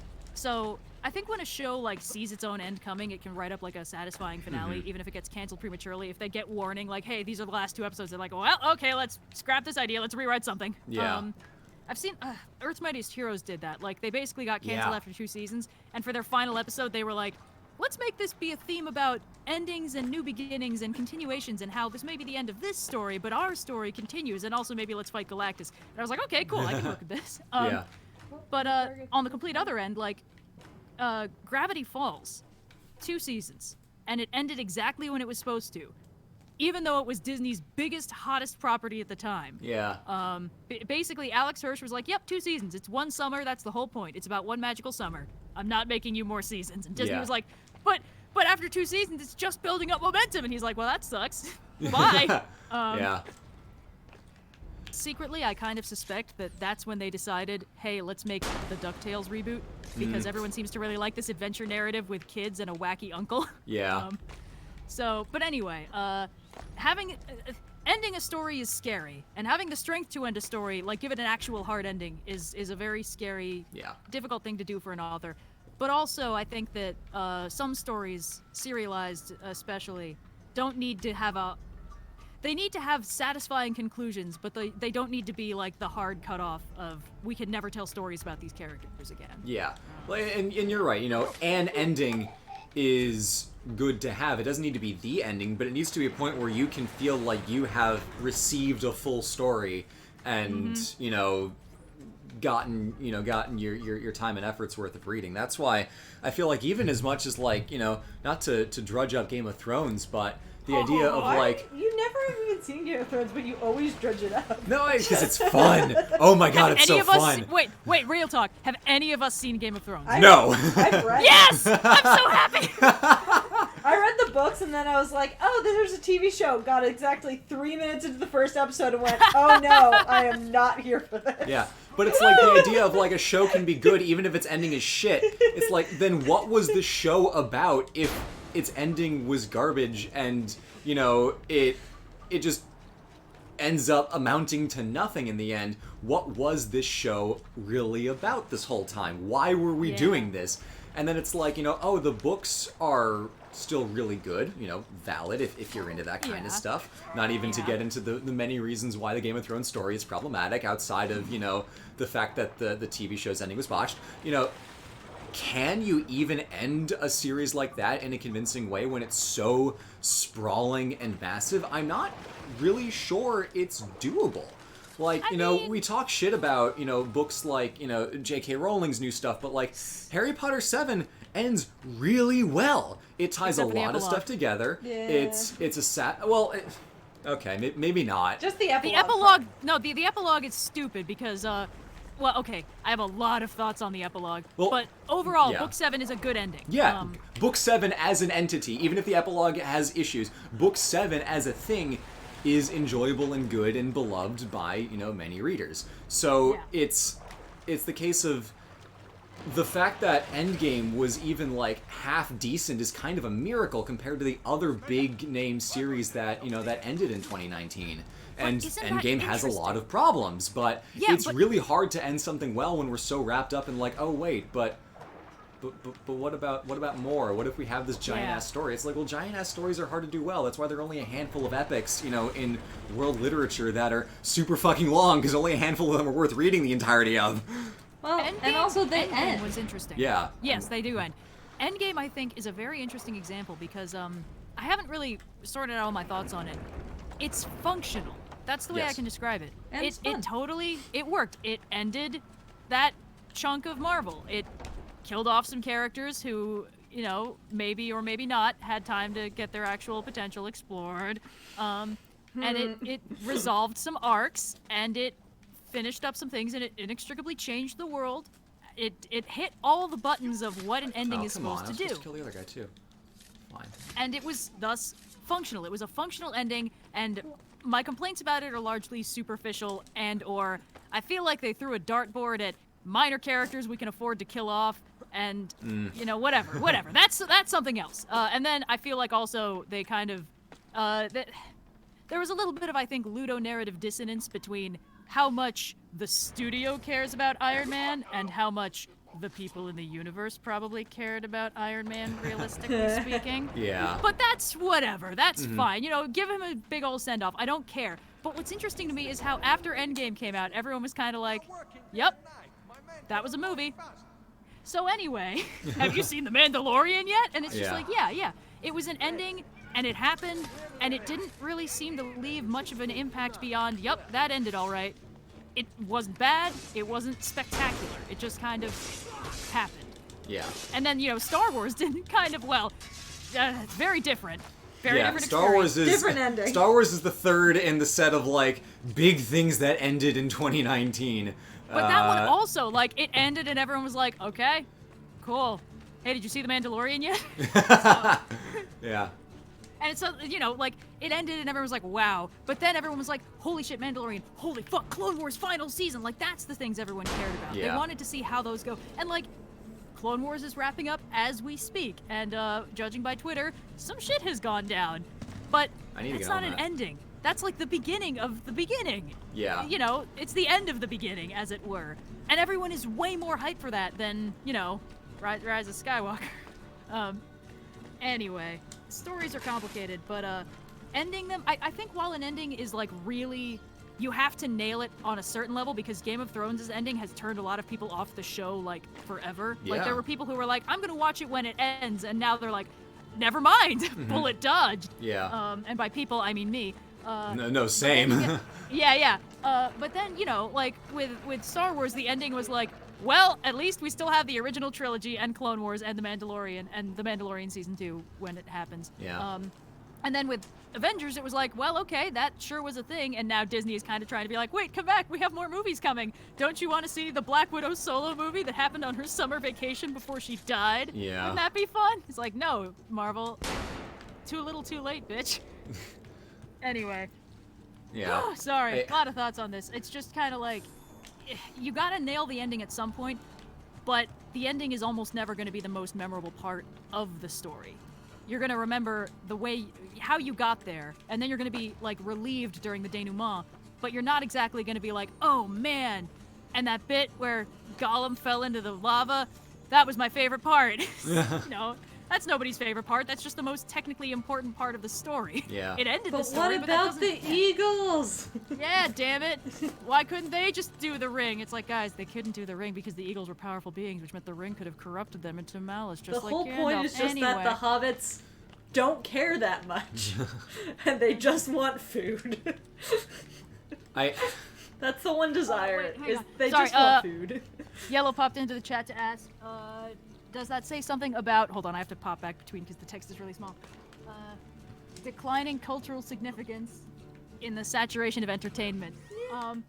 I think it has more to say about pop culture fatigue. Like, here's the problem with Disney buying everything. It means that Disney's making everything, and Disney's making like 5 things. And there were Marvel movies, Star Wars movies, and live-action Disney remakes. And I'm so bored of all of these things. I want to see new shit. I So keep it's like, seeing things listen, about a potential live-action Hercules, and I'm just confused. God Apparently damn the it! Russo brothers are attached to produce. I read that this morning. Oh boy, sign me the fuck up. Everything Yeah. they touch turns to gold. Anyway. Sorry, Yeah. not to interrupt you. You said live-action Disney movies, and Yeah. I felt the need to bring Speaking that up. But that's the thing. Disney likes owning everything, and Disney likes doing things that are safe for them. Which means Disney buys up properties and then does like the same things with them that made them money last year. You want And to it be doesn't an work alien as for well. Halloween next year to Indigo and my Mulder and Scully? Who? Exiles. Not familiar. I'm gonna say yes. What? Okay. How has pop culture osmosis not told you what X-Files is? I mean, I know what it is, but I don't know who the characters are. They're They're like the main the two two characters. Yes, and I don't know who they are. One of them is the woman and one of them is the man. Presumably, but like, I don't know their names. I never watched X-Files. Okay, Huh. anywho. That's a mistake. We'll watch that. After we watch what We keep meaning to watch The Mandalorian and haven't, and we've kind You of have to watch The Mandalorian, damn it! The problem is, sometimes consuming media is tiring. No, I get that, I do. Also, Sometimes we're I slowly just creeping up on 8. want to consume small media that is not mentally intensive. That's what movie nights are for me. But yeah, sorry, cultural saturation or whatever. I feel like it's not. It's just like, oh boy, it's another Marvel movie, and this one is the big finale. Woohoo! And you know, you go see it because obviously, and then you're like, okay, yep, that was a finale, and it wraps it up and it closes the book, and now you're not stuck on it anymore. You know, you're not in the space of I wonder what the next Marvel movie will be, because now you're like, do I really want to watch Doctor Strange 2? Maybe. Yeah. I mean, not to fully shit talk Doctor Marvel Strange, movies because even No, like, of course not. No, because no. they do have the differences in the stories they tell, the characters they have, the tones they do. Because like Guardians of the Galaxy is a whole different beast from fucking Winter absolutely. Soldier, man. But Yeah. it is all under the same umbrella, and you start to feel the fingerprints on it after a certain point. So There's you a know. lot of similarities, and then like the way they're writing the way they were writing the new Star Wars movies, the way they were writing the new Marvel movies, and the way they do every single live-action Disney remake. Yeah. They're all very similar, and because they are basically an entertainment monopoly, it means that most of what we see, most of what gets like, you know, super advertised, most of what gets plastered everywhere, most of what the trailers are for, is all very clearly from the same creators. The back Yeah. Oh, I got it. And what this means is that it's not that you're like, declining, you know, pop culture has too much stuff. It's more like, no, pop culture doesn't have enough stuff. Pop culture has too much of this stuff. Yeah. And it all Ooh. feels the same because it's all being owned by the same people who have the exact same Why policies are on they what they can falling and can't do. cartwheeled off the boat? Like, don't can't know. they just jump into the water like normal people? Yeah, exactly. Red, to your point, I would describe it as diminishing returns to cinematic universes. Yes, Ooh. that's it. I'm so tired of cinematic universes. I want to see one-shot movies again. Everything is sequels and reboots now. Yeah. Like, John Wick is, you know, in itself, it's a entertainment mega franchise, but it is a linear, contained story about one fucking dude and his dog sometimes. You know, Tom, we went to go see Jumanji, and it was a lot better than it had any right to be. Oh my god, Jumanji Yes! was great. Even if it's technically a reboot, it was still so new in what it was doing that it was so refreshing to watch. It was just so satisfying. Like, this is hilarious. I've never seen anything like this. And I feel bad. 'cause And now I- they're making a second. Yeah, I didn't I've see seen the the second second one one. because it was out at the I same did. time as Star Wars. Was it any Was it good? Honestly, I really liked it. Okay, maybe I think as with before, it's not as like fresh as the first one was because the first one had no reason to be good, but the second one didn't retread anything. That's but cool. Basically, the only reason I didn't bring it up in the sequels trope talk I posted today is because I hadn't seen it when I wrote that script. I saw it like oh god, like a month ago. No, how long ago was it? It was before the incident. What is time, honestly? Yeah, it was a movie night at a friend's place, and I was like, oh shit, this is a really good sequel, because it, you know, maintains a lot of the cast, introduces some new people, and it has a running theme that is not the running theme of the first movie, because Yeah. the theme of the first movie was like identity and confidence and being true to yourself and stuff like that. And the theme of the second movie, I don't want to spoil if you guys are going to watch it, but the theme of the second Fine. movie is basically about growing up and growing old. And of course it's like when they introduce us to the characters from the first movie again, it's like, oh yeah, well this one's really like coming to their own as themselves, and this one's doing about the same, and this one's traveling around, and this one isn't doing so hot because they feel like they've peaked because of that crazy cool adventure they had. Okay, well I hope they figure that out. Oh, that's And then it's yeah, and then it's like, oh well, and these new. I mean, you guys saw the trailer. Where Yeah, it's Yeah. like, oh, it's Yeah, Dan- yeah, it's- yeah, the We in two old Florida. guys. Yeah, that's the thing. You're like, haha, those are comic relief, and well, spoiler alert. They're not.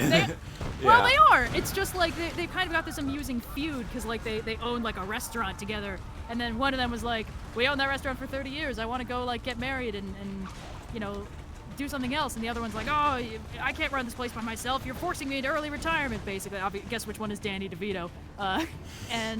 But then it's like, wait, why did you come back now? Is there something wrong? And I was just like, oh no, sad old people. Ah! So, like, the young characters have this theme of growing up and how hard it is and how who you think you are in high school and then who you think you are in college turn into wildly different things. And then the older characters have this theme of growing old and accepting mortality and stuff like that.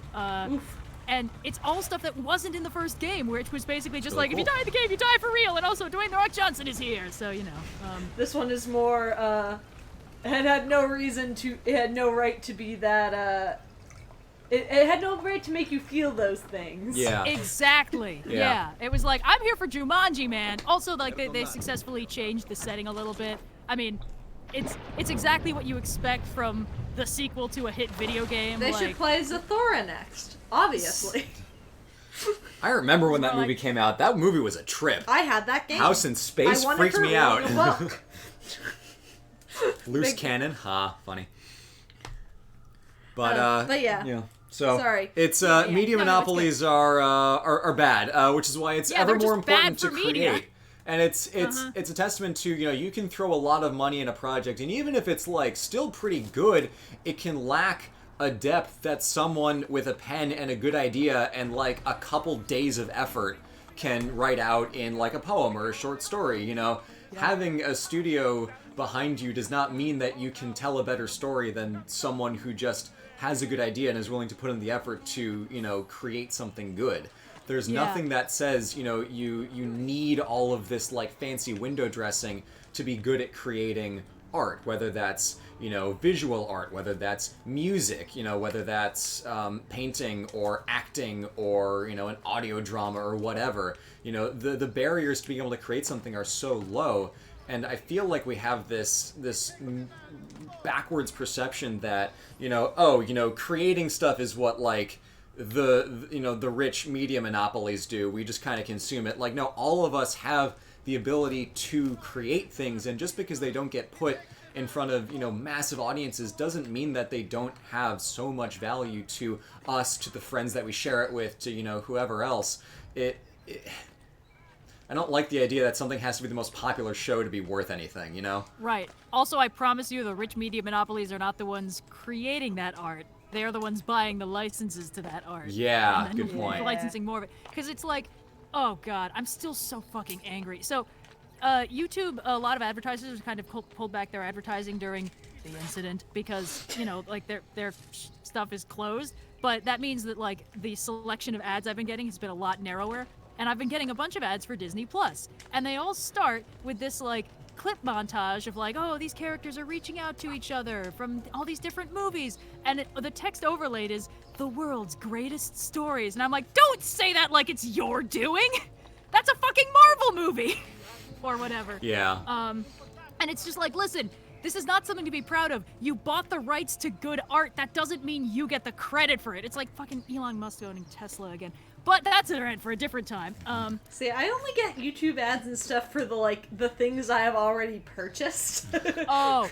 Like, Yeah, I see, don't get the ads, and then I'm like, oh, hey, this is a thing I need. Oh, here, I'll purchase this. And then all of a sudden, I get only ads for that thing. I'm like, Google, are you okay? For me, it's like, Harney and Sons, I assure you, you do not need to advertise to me. Yeah, Just give me 3 weeks. I never get ads for them except for, like, we bought tea for them, and then the next week, all I got were Harney and Sons Yeah. ads. I'm like, bruh, you already have my money.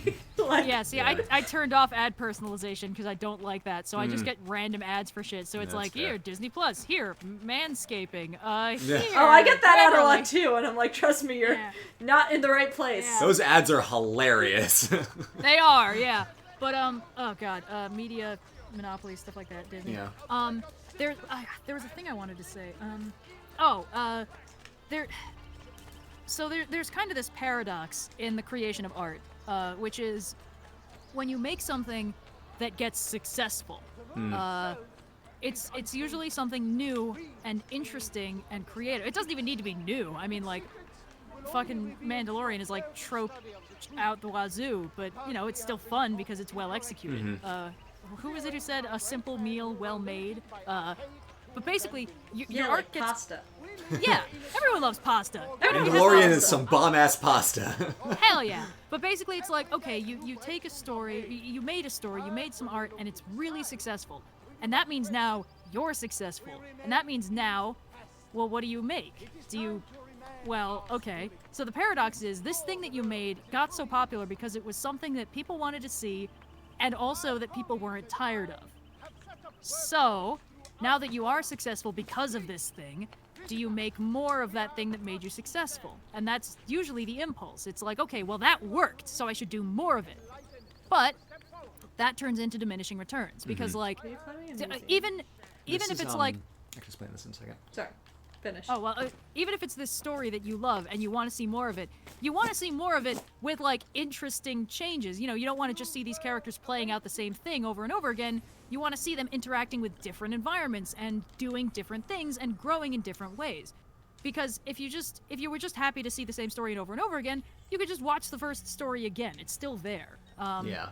So when you get successful, there's this, like, weight of, well, I have to keep this up. And then that means that rather than being creative and branching out, you focus in on what already worked. And that means that basically the paradox is you get successful because you did something new and innovative, and then you are forced by that success to make things that are old and getting more tired the more you do them.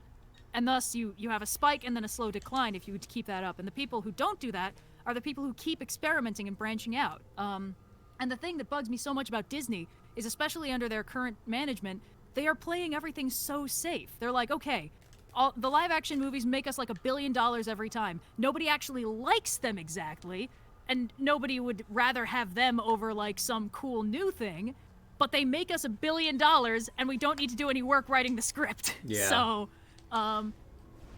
we bought Star Wars, we bought Marvel, and now we can just license more Star Wars shows and because, you know, movies are, people kind of don't like them anymore, but we can do this other thing now. And with Marvel, it's like, we've got the entire Marvel universe now. They got the X-Men back, right? That was like a thing? Yeah, that was a thing. Okay, now they have all of Marvel. Real quick, while we're here, this is the Palazzo Senatorio, which is where the administrative and judicial seat of Rome is. Over there, shouting about stuff, is Copernicus, which is another set of missions in this game that is a fun little storyline. Leave a comment if you'd like us to do that set of missions on another stream, because it's kind of fun and it's another little self-contained thing that we can do after finishing the War Machines. The answer Actually, is forget. yes. Yeah, Right, put it in the leaving a comments comment. and Red, carry on. No, don't leave a comment. Donate. Ooh. Smart. How about if we you hit guys 10K, are at Copernicus? almost 8,000. Heck. Yeah. If we yeah. if we get at 10K, yeah, we'll definitely do Copernicus. Yeah. Hell All right, cool. yeah. Better yet, yeah, you guys could watch me try to do Copernicus and just blow myself up. Oh, hell yeah. But yeah, Red, sorry, continue. Yeah. So basically, it's I don't know. It basically just means that the problem is when you make a story that like people love, you want to be able to do that again, but you can't just do that again. So do you maybe change it a little bit? Do you know, again, obviously it's kind of on my brain because the episode I put out just today was about sequels, and that's kind of all I'm talking about right now. But you know, you want to have more of what worked about that. So you have to figure out what people liked about that. And that's hard to tell because, like, you know, the art you create and the art people see, it's not the same experience. So you make a story that really resonates with people and they're like, we love this. And you're like, okay, cool. And you make another story that's similar and they're like, well, we don't like this as much. And you're like, wait, what happened? Yeah. And it's just, if you're aiming for success, that's the problem because then you can't really focus on the art. You know, you're focusing too much on how it's going to land. And, you know, obviously when you're making art, you need to be aware of your audience. It's just, that cannot be the only thing you think about because then you can't think about the art. Yeah. But even on another, just more fundamental level, this is all kind of like presupposing the idea that one good story isn't enough. And oftentimes, one good story is enough. Virgil had one good story. The Aeneid doesn't have a sequel. That's fine, because and, it's one good story. If all we got was Iron Man, yeah, we wouldn't have the rest of the MCU, but Iron Man is still a bomb-ass movie, and they made it to be one good movie. So we get caught up a lot of times in the idea of, like, we have to keep doing things because the first time it was good. No, like, one good thing can be enough, and that's entirely valid to stop at one. And now let me stop interrupting you, Red. Please continue. Oh, no, dude. This is a stream with 3 people on it. I shouldn't be dominating the conversation. I think it's just that, like, stories don't always need continuations. Some stories could benefit from continuations, but I would rather watch, like, 5 self-contained, good individual stories than 5 serialized movies that don't have satisfying conclusions and keep trying to like lure me in with carrot on a stick stuff. Like, every time I would watch a Marvel movie, I'd be like, this is cool, and then the after credits seemed to be Thanos being like, oh, I'm gonna get out of my chair this week, and I'm like, god damn it! I'm trying to focus on the Winter Soldier. I don't fucking care about your Grape Titan guy. Yeah. So, and that's the thing. It's like you shouldn't sacrifice the individual story for the serialization.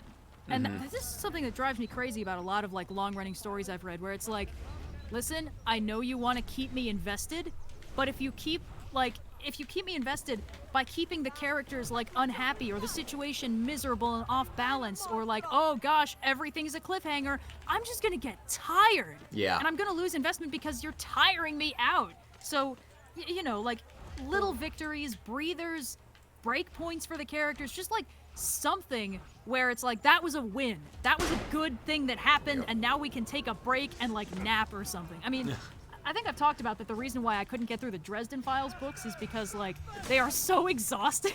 Because they all stop with Dresden being like, I haven't slept in 72 hours. And then by the end, he's like, I haven't slept in 136 hours. And also, I'm frozen and miserable and tortured probably, and maybe a werewolf this time. And I'm like, I'm getting tired just reading this. Oh my god. People in the chat would like to remind you to please get the crossbow.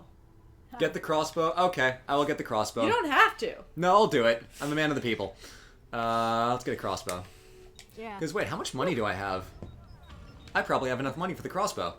How much I'll go money get the do you crossbow. have? I don't know. Oof. Let's. Is this my mini map? No. Here, I really need to use the bathroom. Cyan, can you go get the crossbow for us? Where do I go?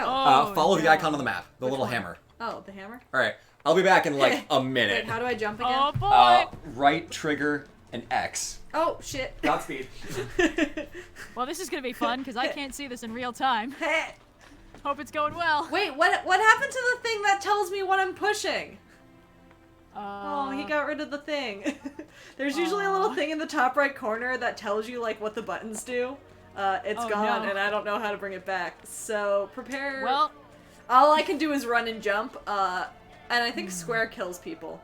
So. okay, yeah. Let's try pressing every button and see what happens.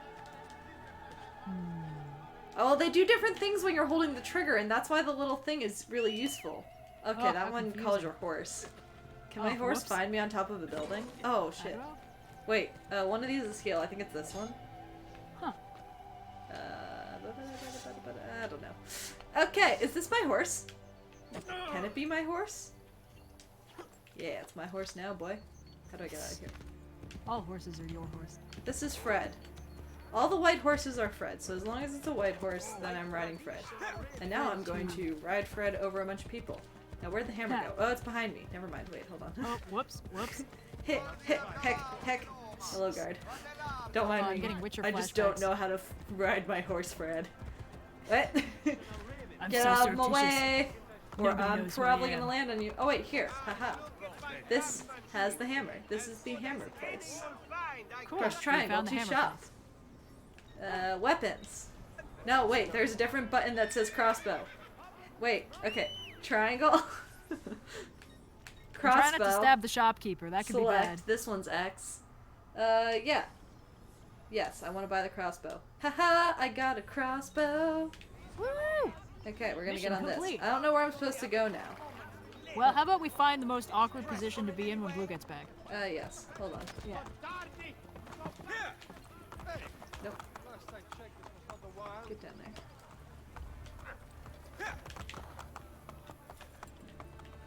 Let's see if we can like climb a tall building. And With inconvenience the a tall horse? building. Yeah, why not? See if we I can get don't up think the stairs. horses can climb tall buildings. Aw. We'll just put the horse in this small building. All right. Oh, hey, I see the crossbow icon. We're Yeah. in business. You took away the thing that tells me what the buttons do. Oh, I can put it back. Also, how do I heal again? Left on the D-pad. Do we not have any? We are out of medicine. I can go buy more. No, I can do that. You go to the little... Go to the little plus. Oh, it's the plus? I thought it was the little healthcare sign. Yeah, the plus. No, the other healthcare sign. No, that's the Da Vinci Disappearance DLC. That's bullshit we're not doing right now. No, the Caduceus is some like, right Pythagoras garbage. Yeah, there's the Plague Doctor. Which, actually, one of my friends asked me about the accuracy of Plague Doctors in the game, and if they were around that late Fred, in you're history. really not helping me. The funny thing is that the Plague Doctor aesthetic that we recognize as medieval Plague Doctor wasn't invented until, like, the late early 1600s. It came Fred. way the hell later, which is wild, because we think of it as, like, high medieval, Fred, I need but... you to... Fred. It's fucking horse. But it's too early to be in this game right now, which I just think is wild, because we think of, like, the whole beaked Plague Doctor is now, but it's not. Anyway. You're looking at me like I should be able to do this game and talk at the same time. I don't know who you think I am. I mean, I have difficulty with it. I don't even know where the correct buttons are on this controller most of the time. Do you want me to put the buttons back on? No, it's fine. I can do it. No, it's like, okay. Which way do I go? Here, can I put it on the map? Because we're not going towards it right now. Aw. Well, we were going to the armory. I just got the armory. Yeah, but that's still what the map is You marked could have as. just said it was the L, though. Oh, well, it's not on the map. It's right there. Well, it is now, because it's marked. Because it marked it. Mark my words. Mark hands me a dictionary. Thank you, Mark.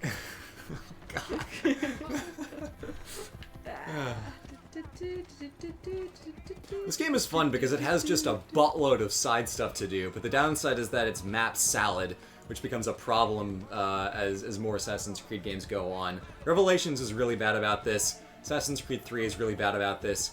Unity is unplayable about this. And 4 is also kind of bad, but the map has various levels of zoom, whether you're, out on the open seas or, on a local level kind of bopping around on some islands, so it's not quite as bad. Assassin's Creed 4 is good, even though it kind of started the trend of, like, this is not an Assassin's Creed game, but it is good. It was still a single-player, narrative-driven game, so I liked it, as opposed to the idea that I have to do the work in deciding how the character's supposed to act. No! That is the writer's job. Yeah, come on, man. It's your job to Like, decide what character. oh, why are these characters not memorable? I don't know, because it's really hard to give them distinct personality traits when we're the ones making all of the decisions for how they act and talk. How'd we get here? Did we ride Fred? Yeah. That's why, like, video game, empty protagonists that you're basically just supposed to embody are usually surrounded by a colorful cast of characters who you're supposed to like way more. Yeah. So... Now, while we're here, the full sync... Handing it back to Blue, by the way. The full sync condition, do not take damage in the tank. Oh my god, controllers have been thrown over that, and I'm sure we'll see why when we get to it. Oh Because boy. it is frustrating.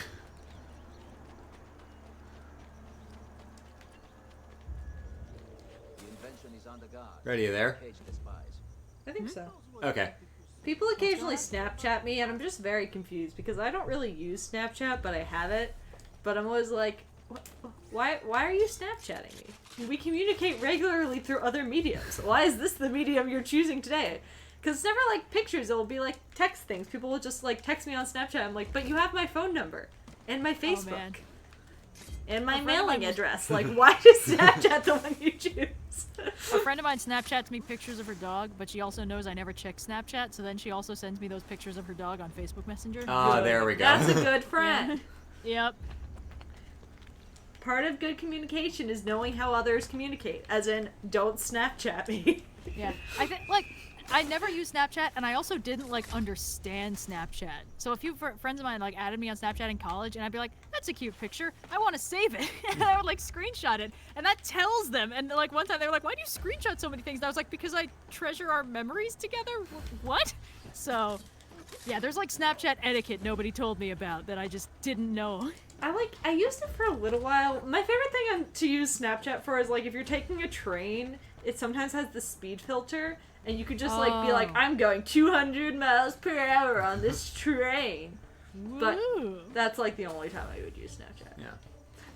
Then there's, 3 friends who Snapchat me, and I'm just like, oh, hi. It's great that the most useful part of a ghost photo messaging app is the speedometer that's built in. Hey. Granted, like, for someone who understands technology really well, I don't use a lot of social media. Like, people are like, you should have an Instagram, and then finally I have an Instagram, and they're like, okay, what are you gonna post? I'm like, just my dinner. Just constant pictures of dinner. Do you like food? How else would my mom know that I eat? Yeah, that's true. Well, his mom will, like, regularly text me, like, or text you and be like, ooh, that looks so good! And we're like, thank you. That's the other thing. Like, I didn't realize that, like, Snapchat had some kind of, like, mass messenger thing. So, like, my cousin Snapchatted me once, and I was like, oh, funny picture, and he was like, oh shit, hey, how you doing? And I was like, wait, didn't you just basically message me? But no, he'd messaged, like, everybody. So me popping in randomly to be like, haha, good pic was just like, whoops. So, there's so many rules. Yeah. Social media is a mess. I kind of hope we get past this. I feel like we're getting past the idea of like, yes, I'm putting on a performance for the world to see all the time. Oh, uh-oh. Whoops. I didn't realize that guy was there. But, like, I haven't posted anything on Facebook in, like, years now. Oh, man. I used to do it all the time. You posted on Facebook, like, less than a month ago. For what? When we got engaged. Oh, well, that was like... I feel like that's that was what special made me case. post on Facebook. We got engaged, we had our anniversary later, and it's like, that is what makes me go on this website now. Otherwise, I just use it for my, like, weekly updates of The Economist and dog pictures. Yeah, Mostly dog pictures. Also cat pictures. Cat pictures. El Dorado memes. El Dorado gold posting. Yeah, Great El group. Dorado gold posting. What if memes but ancient? What if memes but ancient? Let's see. I'm also in, let's see. Oh god, why is my brain not working? Plague Disapproving posting. corgis? Disapproving corgis. That's a good one. It's I'm just a bunch of actually- angry-looking corgos. I'm Yeah. in a ton of Facebook groups, mostly just for the memes. Like, I'm in a lot of, like animated movie meme pages. Hercules Muse posting, that's another one. Oh, it's Prince of Egypt plague posting. Yes. All good Oh, things, all damn good it. things. But, like, Facebook's not for posting anymore. No. Thank God. I feel like you used to post on Facebook a lot more than me. I feel like I posted more than you now. Yeah, it shudders the fact that I wrote 2 philosophy books via Facebook. Gross. Dude, Can't believe myself. it was good experience. It was a good experience. Now I'm like, oh, that was great. Let's never do it again. Yeah, I mean, you know, it's just... Facebook had its time, and I think it was, you know, an important part of our development, but I am never going back there. Yeah. It's like, now if I want to get my thoughts out, I will compress them into 280 characters and put them on Twitter. Yeah. I should use Twitter because I say a bunch of dumb stuff, and I feel like that's where you say the dumb stuff into the void now, unless you use Oh, Tumblr. absolutely. But Tumblr is dangerous because you scream something into the void, and then 2 years later, someone comes out of the woodwork like, hey, so, you're problematic because of this thing. you Cancel. scream something into the void, and 2 years later, the void Screams back. whips you Reaches with out and a bitch slaps book. you. Yeah. Oh, this is my favorite part of the game. Hold on. I'm gonna huck this at someone. Uh-oh, my internet. Oh no! No, Red, not now. It's hucking time. Actually, I don't even need to huck anything at anyone. I can just kind of... Smack him. Yeah. In Assassin's Creed 2, this is underpowered because you just trip people. But in this game, you just... Kill him. Oh. That's Oh, he well, broke my thing. You're gonna die. Oh yeah, your armor's broke. Oh, okay, well. This didn't work out the way I thought it would. Okay, now I kill I'm you. back. Sorry about that. It's okay. Alright, hold on. Let me get this big sword, because you can throw the big swords, too. No, that's the man. I'm not going to throw the man. I want his stuff. Is this the sword? I like how we've gotten to the point where, like, someone will be like, Blue and Red There we are go. dating, and just, like, Boom. 50 What? billion people in the chat will be like, no! Bad! Wrong! Wrong! Yeah. It took a while, but finally. It took a Finally, we while. got the message. Thank you, chat. You're chill. Honest, anyone who worries about, like, oh no, this embarrassing or bad thing, everyone will find out. Like, just try and get a piece of information willingly out to a fan base, and you will see that that is not how it works. It's like, hey guys, I haven't been in college in over a year, and I have never dated Blue. And they're like, so are you guys like siblings, or Yeah. how's that math degree going? And it's like, This happened to me in real life. Like, there was a kid who I dated in, like, early high school, and we remained really good friends after that. And then people would be like, so are you two dating or are you siblings? I'm like, believe it or not, neither. Yeah. There is a third option. There's a third option called can friendly. be friends. Yeah. Anyway, is there a javelin here? Because the best part of this game is throwing javelins at people. I think you're just a polearm bitch. Oh, yes. But I want to demonstrate that. There are no spears. Okay, Oh Blue, my what's God. your favorite polearm? Well, I don't know if it technically qualifies as a polearm, but the ancient Greek spears, not sarissa, those things are way too long. But like a good standard like doru is like, that's some good spearing right there. It's got, you know, the distance to keep like, you know, 6 people lengths away from someone as you're stabbing them, and it has a tip on the bottom end of the spear for sticking in the ground in case you want to, you know, like put your spear in In case you more want to, standard like, formation. kill some horses that are running at you. Exactly, and you Yeah, need the momentum. brace Or if your spear breaks, you can use the other half. Sorry, you just started climbing down this little pipe, and I just remembered the time you said that an oubliette implies the existence of a much larger and much more terrifying oubli.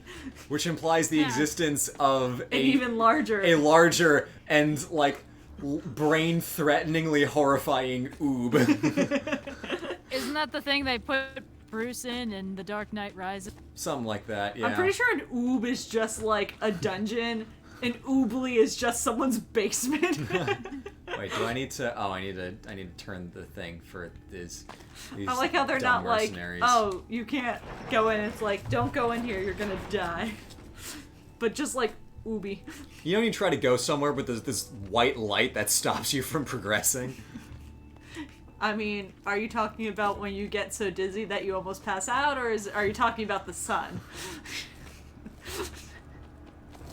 I don't No know. comment. Okay. Hey, I got nothing for that. Oh, heck. Ah, damn it. I have to swim around. Ugh. This game sucks. I like that all my armor broke at the same time. You know, it be like that sometimes. Yep. Ooh, look, a chest. Maybe there's some armor in there. Oh wait, no, this isn't Zelda. That's It's one just of my gonna be favorite some mechanics. cash. That's one of my favorite mechanics in Soul Calibur. In the second round, whoever gets hit hard enough, like half of their clothing just explodes off of them, and then the third round, yes. they're just like, Oops.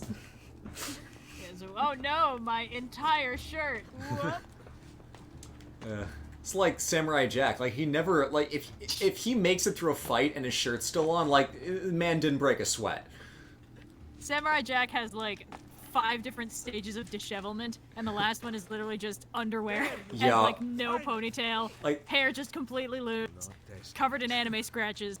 Just chomping on some Cheetos. Yeah. That's how you know he really had to exert himself. Like, if he still has, like, the bottom part of his, like, you know, outfit on, he wasn't trying that hard. He really didn't have to bust out any of the more complicated maneuvers. But if he's straight Donald Ducking it with no pants, then, yeah, that was a tough fight.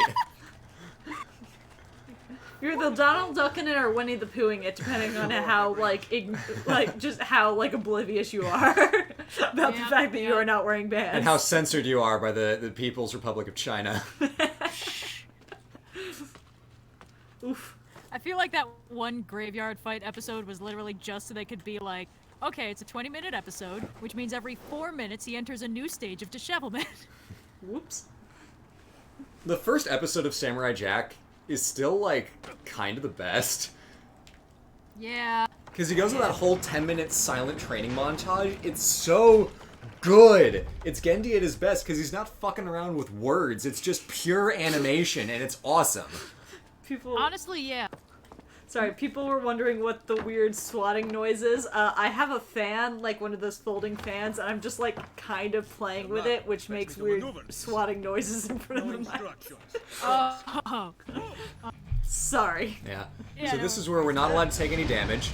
We will surely fail because it's bullshit and really hard to not take damage while in this thing. Come on.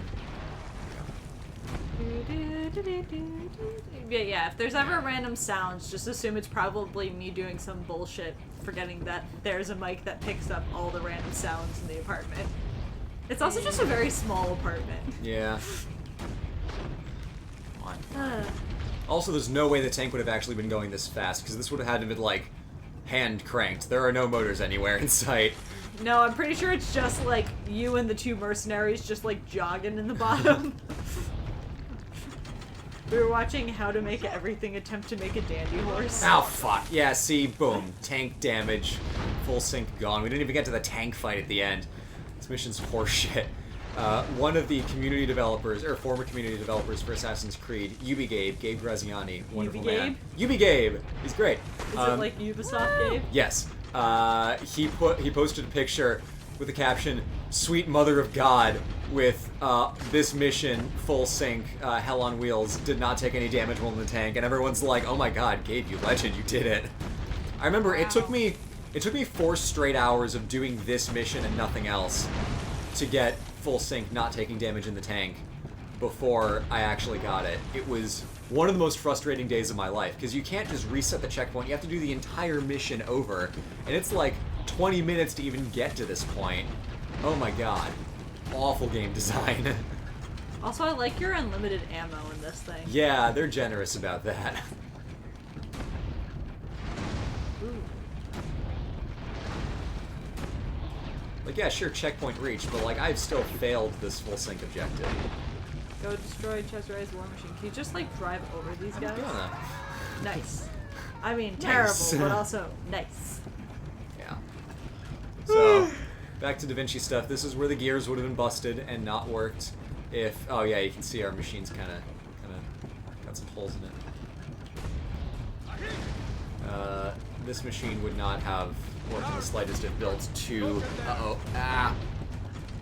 built to Da Vinci specifications, because you didn't want anyone using this, because... So then Oh my shouldn't god. theirs not work? Well, I mean, they're kind of... For the purposes of this game, all of the designs worked. And they were way more functional than they would have been in real life, i.e. this tank moves fast and can turn on a dime, and can shoot with infinite ammo. And also, the flying machine has bombs, the boat has a repeating gun, the, like, mega shotgun is a Gatling gun, more or less. They took some liberties in this game. Nothing wrong with that. I feel like if he'd ever actually tried to build it, he would have been like, okay, first draft didn't work, let's work out the kinks, and then by like the 4th draft it would have been full-on Voltroning through the city. Yeah.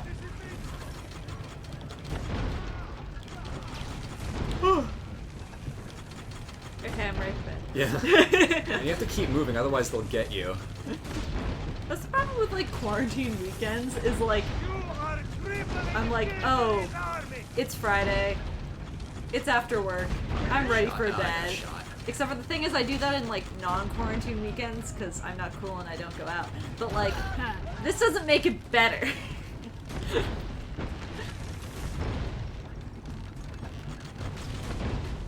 Alright, and now he dies, there we go. What about that dude? Oh, he just disappears. And we're good. We have completed the tank. And I think now we're about to shoot it.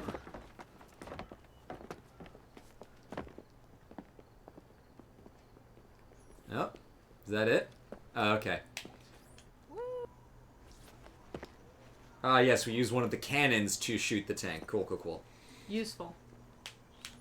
Oh, I wish I could keep you. That's the opposite of an assassin if you just have a tank. it's also fun that the way they used to light cannons according to this game is light a halberd on fire and use that as your lighting implement instead of, like, a torch. So, that's the War Machines. We're going to talk to Da Vinci, we're going to get the parachute, and then I think that might be a stream well streamed. We talked about ending, Trope Talk endings when, but I don't know, anything else we want to talk about? Well, I'm thinking, like, because we haven't quite hit the 10K goal, we could maybe, I don't know, do something like Monday, perhaps? Yeah. Just a little quickie stream to take us over. Oh, we're going to meet with Da Vinci. Is he going to give us the parachute? You're gonna sit together on a bench. Two dudes sitting on a bench right next to each other because there's no incident. What it is, a new device to drift slowly from any height. It is not as cumbersome as my... Now this is the thing, Da Vinci's parachute works. It fully works. Someone jumped out of a plane with it like a couple decades ago in like the 80s or something using Da Vinci's design. Da Vinci's parachute 100% works. It's amazing. Cyan better do the Copernicus missions. Well then we better hit 10K, eh? I mean, you can't like pull a cord and it goes out. You have to jump with the thing like fully assembled, you know, hanging off your back. But once you're flying in the air, you're good. Does the trick. Let's get a parachute I feel pouch. like as far as Da Vinci's machines go, the parachute is not the most complex. It's just kind of Yeah. a sheet. Yeah, no, it's a sheet, but it's... But, like, it's a bougie sheet. It's so Da Vinci's designs because it's like, yeah, you know, it's a sheet, but it does something really cool because it was thought through well enough to work. It's like the double hull. Like, you don't need to be a genius to put 2 hulls on a ship. You just need to be a genius to be the first person to put 2 hulls on a ship. Yep, there it is. It's all about the innovation. Yeah. It's like, there's so many things that you wouldn't do if you never thought to do it, because why would I do anything different from how I would? But, you know, let's repair our armor, thank God. But innovation is, you know, really a skill and a talent, because it's not just being smart. I mean, yeah, sure, you have to be smart, but it's just thinking of doing something in a different way, which ends up being, in some cases, worth a lot more than being really good at doing something the way that it is now, you know? Quick thing, just because someone in the comments, Aiden Stone, said, Blue, will you marry me? Cyan, OMG, yes. Blue, interesting fact about wedding rings in ancient Greece. You're joking, but that's almost exactly what happened. Except for it took about a day. Yeah, so, Cyan, care to share the story? The short version of the story is, I knew Blue was acquiring an engagement ring, and I thought it was unfair that I be the only one to get an engagement ring, and Blue should have something shiny too. So, Blue also knew that I was acquiring an engagement ring for him, because that's what we wanted to do. So, long story short, Blue didn't know that I had the engagement ring, and I had gotten it the day before and hid it in my purse because I knew that he wouldn't go in there, because why would he go in my purse? So I had that purse with me when he proposed, so then I was able to like casually whip out an engagement ring. So he got one too, which was neat and all. But then the next day we found out that in certain parts of Greece, and Blue is Greek, Eastern Islands, specifically. so, yes, that both parties do get engagement rings, so technically we were being traditional without even knowing it. So that's why your thing was so funny, because about a day after he proposed, we did find out a cool fact about wedding rings in Greece. Aww. Yeah. But yes, all for ring equality here. Yes. If I get a shiny, you get a shiny. Double shinies.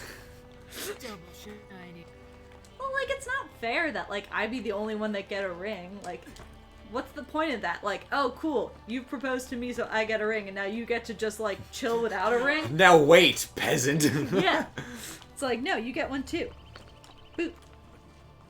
Yeah. I'm running over to the Pantheon so we can parachute through the Oculus, because that sounds like a cool-ass thing to do. And then I think we might be good on stream. We are at 8,319. I guess they don't want us to do the Copernicus mission. I mean, that's unfortunate. yeah, it's alright. Consider wedding swords. We've been considering that for about our entire relationship. There's just like weird laws about having swords in places. Yeah. And Yeah. we live in a tiny apartment right now. Yeah. Yeah. The main problem is like you're not allowed to have them out if they're above like a certain length, and usually that length is measured like single-digit inches. Yeah. So It's you can usually have it in knife your home, you restrictions, because Yep. the thought of someone having a whole ass sword is usually out of the question. To be fair, So it's like you're not allowed to. You can have it in your home, but you're not allowed to have it out, which means how do you transport it? Well, you just kind of Yeah. hope it works. Just don't, yeah. That's the unfortunate thing. We've actually had a handful of people be like, I would like to make, you red and blue some really cool stuff. And it's like, that is amazing. We don't want to get you in trouble by illegally making you transfer a weapon for us. So it becomes an awkward situation all around, because it's like, in the same way that like drugs are, you're allowed to like have it, but you're not allowed to buy it, you're not allowed to sell it, you're not allowed to grow it, so... And you're not allowed to put profits from it in a bank account, because that's illegal. Apparently, it's legal to have a sword in Texas, and that's great and all, except for we don't live in Texas, unfortunately. And we won't be living in Texas because I don't do well in the heat. At all. Ever. We went to Florida once. It was bad. Yeah. Actually, God. I've been to Florida a lot. We go to Florida a lot, but still. Don't go to Florida in August, kids. It's, oh boy, is it rough. Right, so Move to Texas. I am not moving to Texas. No. Best What time button to travel is it? when- God. What I think button you're is gonna the need to try that parachute? again. I clearly. Maybe it won't let me parachute inside. Have the wedding in Texas. No. Yeah, destination wedding. Who wants to go to Texas? Apparently, you can also have swords in Florida. No. Hooray. Okay, I'm gonna jump on random roofs until I can get this to work. Have you considered just putting the button thing back on? Wait, is it a weapon that you have to equip? No, it's just automatically in. So then put the button thing back on. Okay, I'll put the button thing back on. Alright. Nope, that's virtual training. Options. HUD. Remember that time that we were playing Overwatch and you stuck me in training mode and I couldn't get out of training mode I still feel bad about that. for like There we an go, hour? it is square. I was just so pissed. In the U.S., bladed weapons can be delivered by the Postal Service. Yes, yeah. Thank You can God have- for you can United get States a Postal knife in the Service. mail. You can get a knife in the mail, you just can't, like, have it out. Apparently in New Amazing. Hampshire, you can legally carry a longsword with a permit. Live free or die, man. That's amazing. God bless New Hampshire. Is Red gonna be in the wedding? I mean, Yes, Yeah. obviously. Aww. But what role will I play? Mysterious stranger arriving Ooh. late in a mask? in Finland, the government supplies you with a sword when you get your PhD. What? Now you're talking! That tears it. We're moving. That is too cool. The entire OSP Inc. is moving to Finland and getting their PhDs. Oh, did you relocate for tax Iceland. reasons? No, you relocated for sword reasons. Well, We're all Iceland, you're getting- no longer top of my list. Oh my god, that's such an amazing way to incentivize higher education. Yes, if you contribute to society by being really smart, we'll give you a fucking sword. Oh, that's Yellow beautiful. says, oh yeah, you get a top hat and a saber? Okay. Oh, You that's know, beautiful. I was really not thinking about doing my PhD. Like, I did the master's already, and even that was a lot. But, like, now I'm thinking about going to Finland and doing my PhD. But now that weapons Take a are on the couple years line. sabbatical. Top hat and a long sword? How Yeah, can I say no? they don't. You cannot do the parachute inside. The button fully was not popping up. Wow. Damn. Maybe you should stop dying. It is an honor Yeah, to die in the still- Pantheon of Rome. Oof. It's the best building in Italy. Love that fucking thing. No, false, the Duomo. But second best is the Pantheon. Everyone's trying to guess what Red's role in the wedding is. Yes. We haven't really gotten that far. We're still waiting to hear back from all the venues because they're all closed.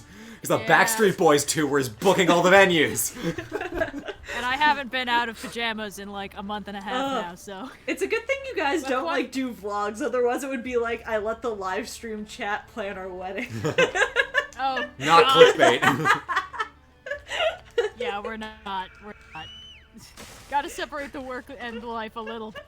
Yeah, that's why, like, I really cannot tweet all that much. It's so not my medium, and it's the kind of thing where, like, the times that I do tweet, I get way too sucked into it. So, like, when I was just kind of very politely going off on Assassin's Creed on Twitter yesterday, I was like, I can say more. I will not. Yeah. because this That is a was rabbit what I hole. was seeing. I was like, wow, like a whole 4 tweets? He must be really heated about this. Because the first day was like, oh my god, like Vikings is such an amazing setting. Here are all the great places we can go to. Oh, it's the Great Heathen Army in just England. Wow, this is extremely reductive. And why are they calling it the Dark Ages? Someone who I know in real life pointed out that I could probably get away with a sword cane, and by God, you're right. Oh my god, yes, do it! That's rad. That's rad. There's Well, I know what I'm putting on the registry.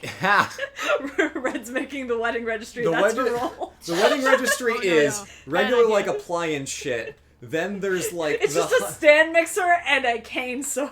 then there is like the Italy travel fund.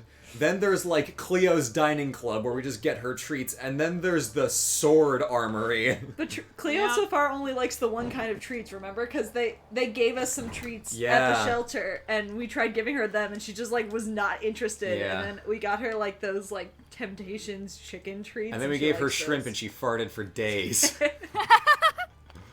Cats. I texted Red the other day because I was trying to go to sleep, and Cleo was having none of it. Yep. Because she was meowing loudly for me to give her food, which I did. She then gorged herself on it so much that she proceeded to start gagging, which was like 10 minutes of her like almost about to throw up, and then miraculously she's like, meow, and then decided she was fine. And then she meowed at you because I was napping on the couch. Yeah, and then I texted Red like, I'm gonna fucking murder this cat. Ugh, yeah. Ugh. Wheelchair Many with Romans spikes had like the a same Roman idea. knife chariot. Oh, that's beautiful. Ooh. We can re-outfit Brenda. That's actually an authentic Da Vinci design of a chariot with spikes on the side of it. That's what in that video, I was like, Da Vinci designed some nightmare fuel, y'all. That's what it was. Gonna start weaponizing my mobility aids. Let's go. What should the crutches be? Leave a comment down below. Tiny knives. Just like an extendable. Anyway, yeah, it's dangerous I've to got- look up like sword things online of like, oh, this place sells you sword because it's like, oh, these designs are really cool. And a lot of designs for swords are kind of lame, but our friends of the channel, Baltimore Knife and Sword, former Man at Arms, currently that works. They have a really beautiful design for a rapier. That's like Oh, it's gorgeous. I don't want to drop $1,000 on a rapier I cannot take anywhere, but god damn, it's so pretty. Dude, So it's happening. Blow dart And crutch. it's gonna happen at some point. Also, by the way, for the crutches, if you like knock off the ends, you can kind of turn them into tonfas pretty easily. yeah. You're correct, but I For need real. the ends to walk. Well, You yeah, need to make I'm them real assuming- short though, otherwise they just become unwieldy. Crutch lasers. Yes. That's it. Oh my god. Yeah. I feel like that's a form of a screama, is like crutches to tonfas. Alright, where are we now? We're just Oh, are you somewhere gonna in go Rome. jump off that dome? Yeah, let's jump off this dome and then let's call that a stream. With almost 8,500. Alright, well maybe we'll decide in the next batch of streams to do the Copernicus missions, but I'm not sure we'll be quite right back on it on Monday. Yeah, but we we'll could do, see. like, a We'll bonus see how it stream. goes. Oh, people are very confused about who Brenda is. Oh. Brenda is one of the mobility aids. I named them all names that start with B. The crutches are the boys. Because, they're here for support. And then you can sing Let's Hear It for the Boys while, like, crutching across a crosswalk. It's a lot of fun, just trust me on yeah, this. it's a good time. Yeah. Anyway, But yeah. so this has been a very fun stream, talking some tropes among other things, and some light Da Vinci history. Anything before we go from Red or from Cyan? If I do the Copernicus thing, you all better come with your opinions on dried fruit, otherwise, we're stopping. All right. Well, this has been wonderful. Thank you all so much for joining us. Did you want to let Red say anything? Oh, sorry. Yeah, Red, go ahead. How could you? Well, I was just gonna say one of my friends texted. Apparently, the sequels trope talk got put on like some subreddit that's just salt about the Star Wars sequels, and now I feel kind of bad. Oh. So I'm like, listen, I like a lot of what they did. I just don't like how they did Luke and Han. It's Hey, not that complicated. you brought receipts for your salt. There's a difference between saying like, "Oh, sequel's bad because Rey's a protagonist," protagonist, and like, here are the structural problems with how this movie was written. There are different levels of criticism, and it's important to recognize the differences inherent in them. Yeah, but you know, Star Wars Salt subreddit was not exactly a life milestone I was eager to hit. Valid. Well, when we talk shit about media, you know, it takes on a life of its own. It's bound to happen eventually. Yeah. All right. Well, thanks Good night, everybody. friends.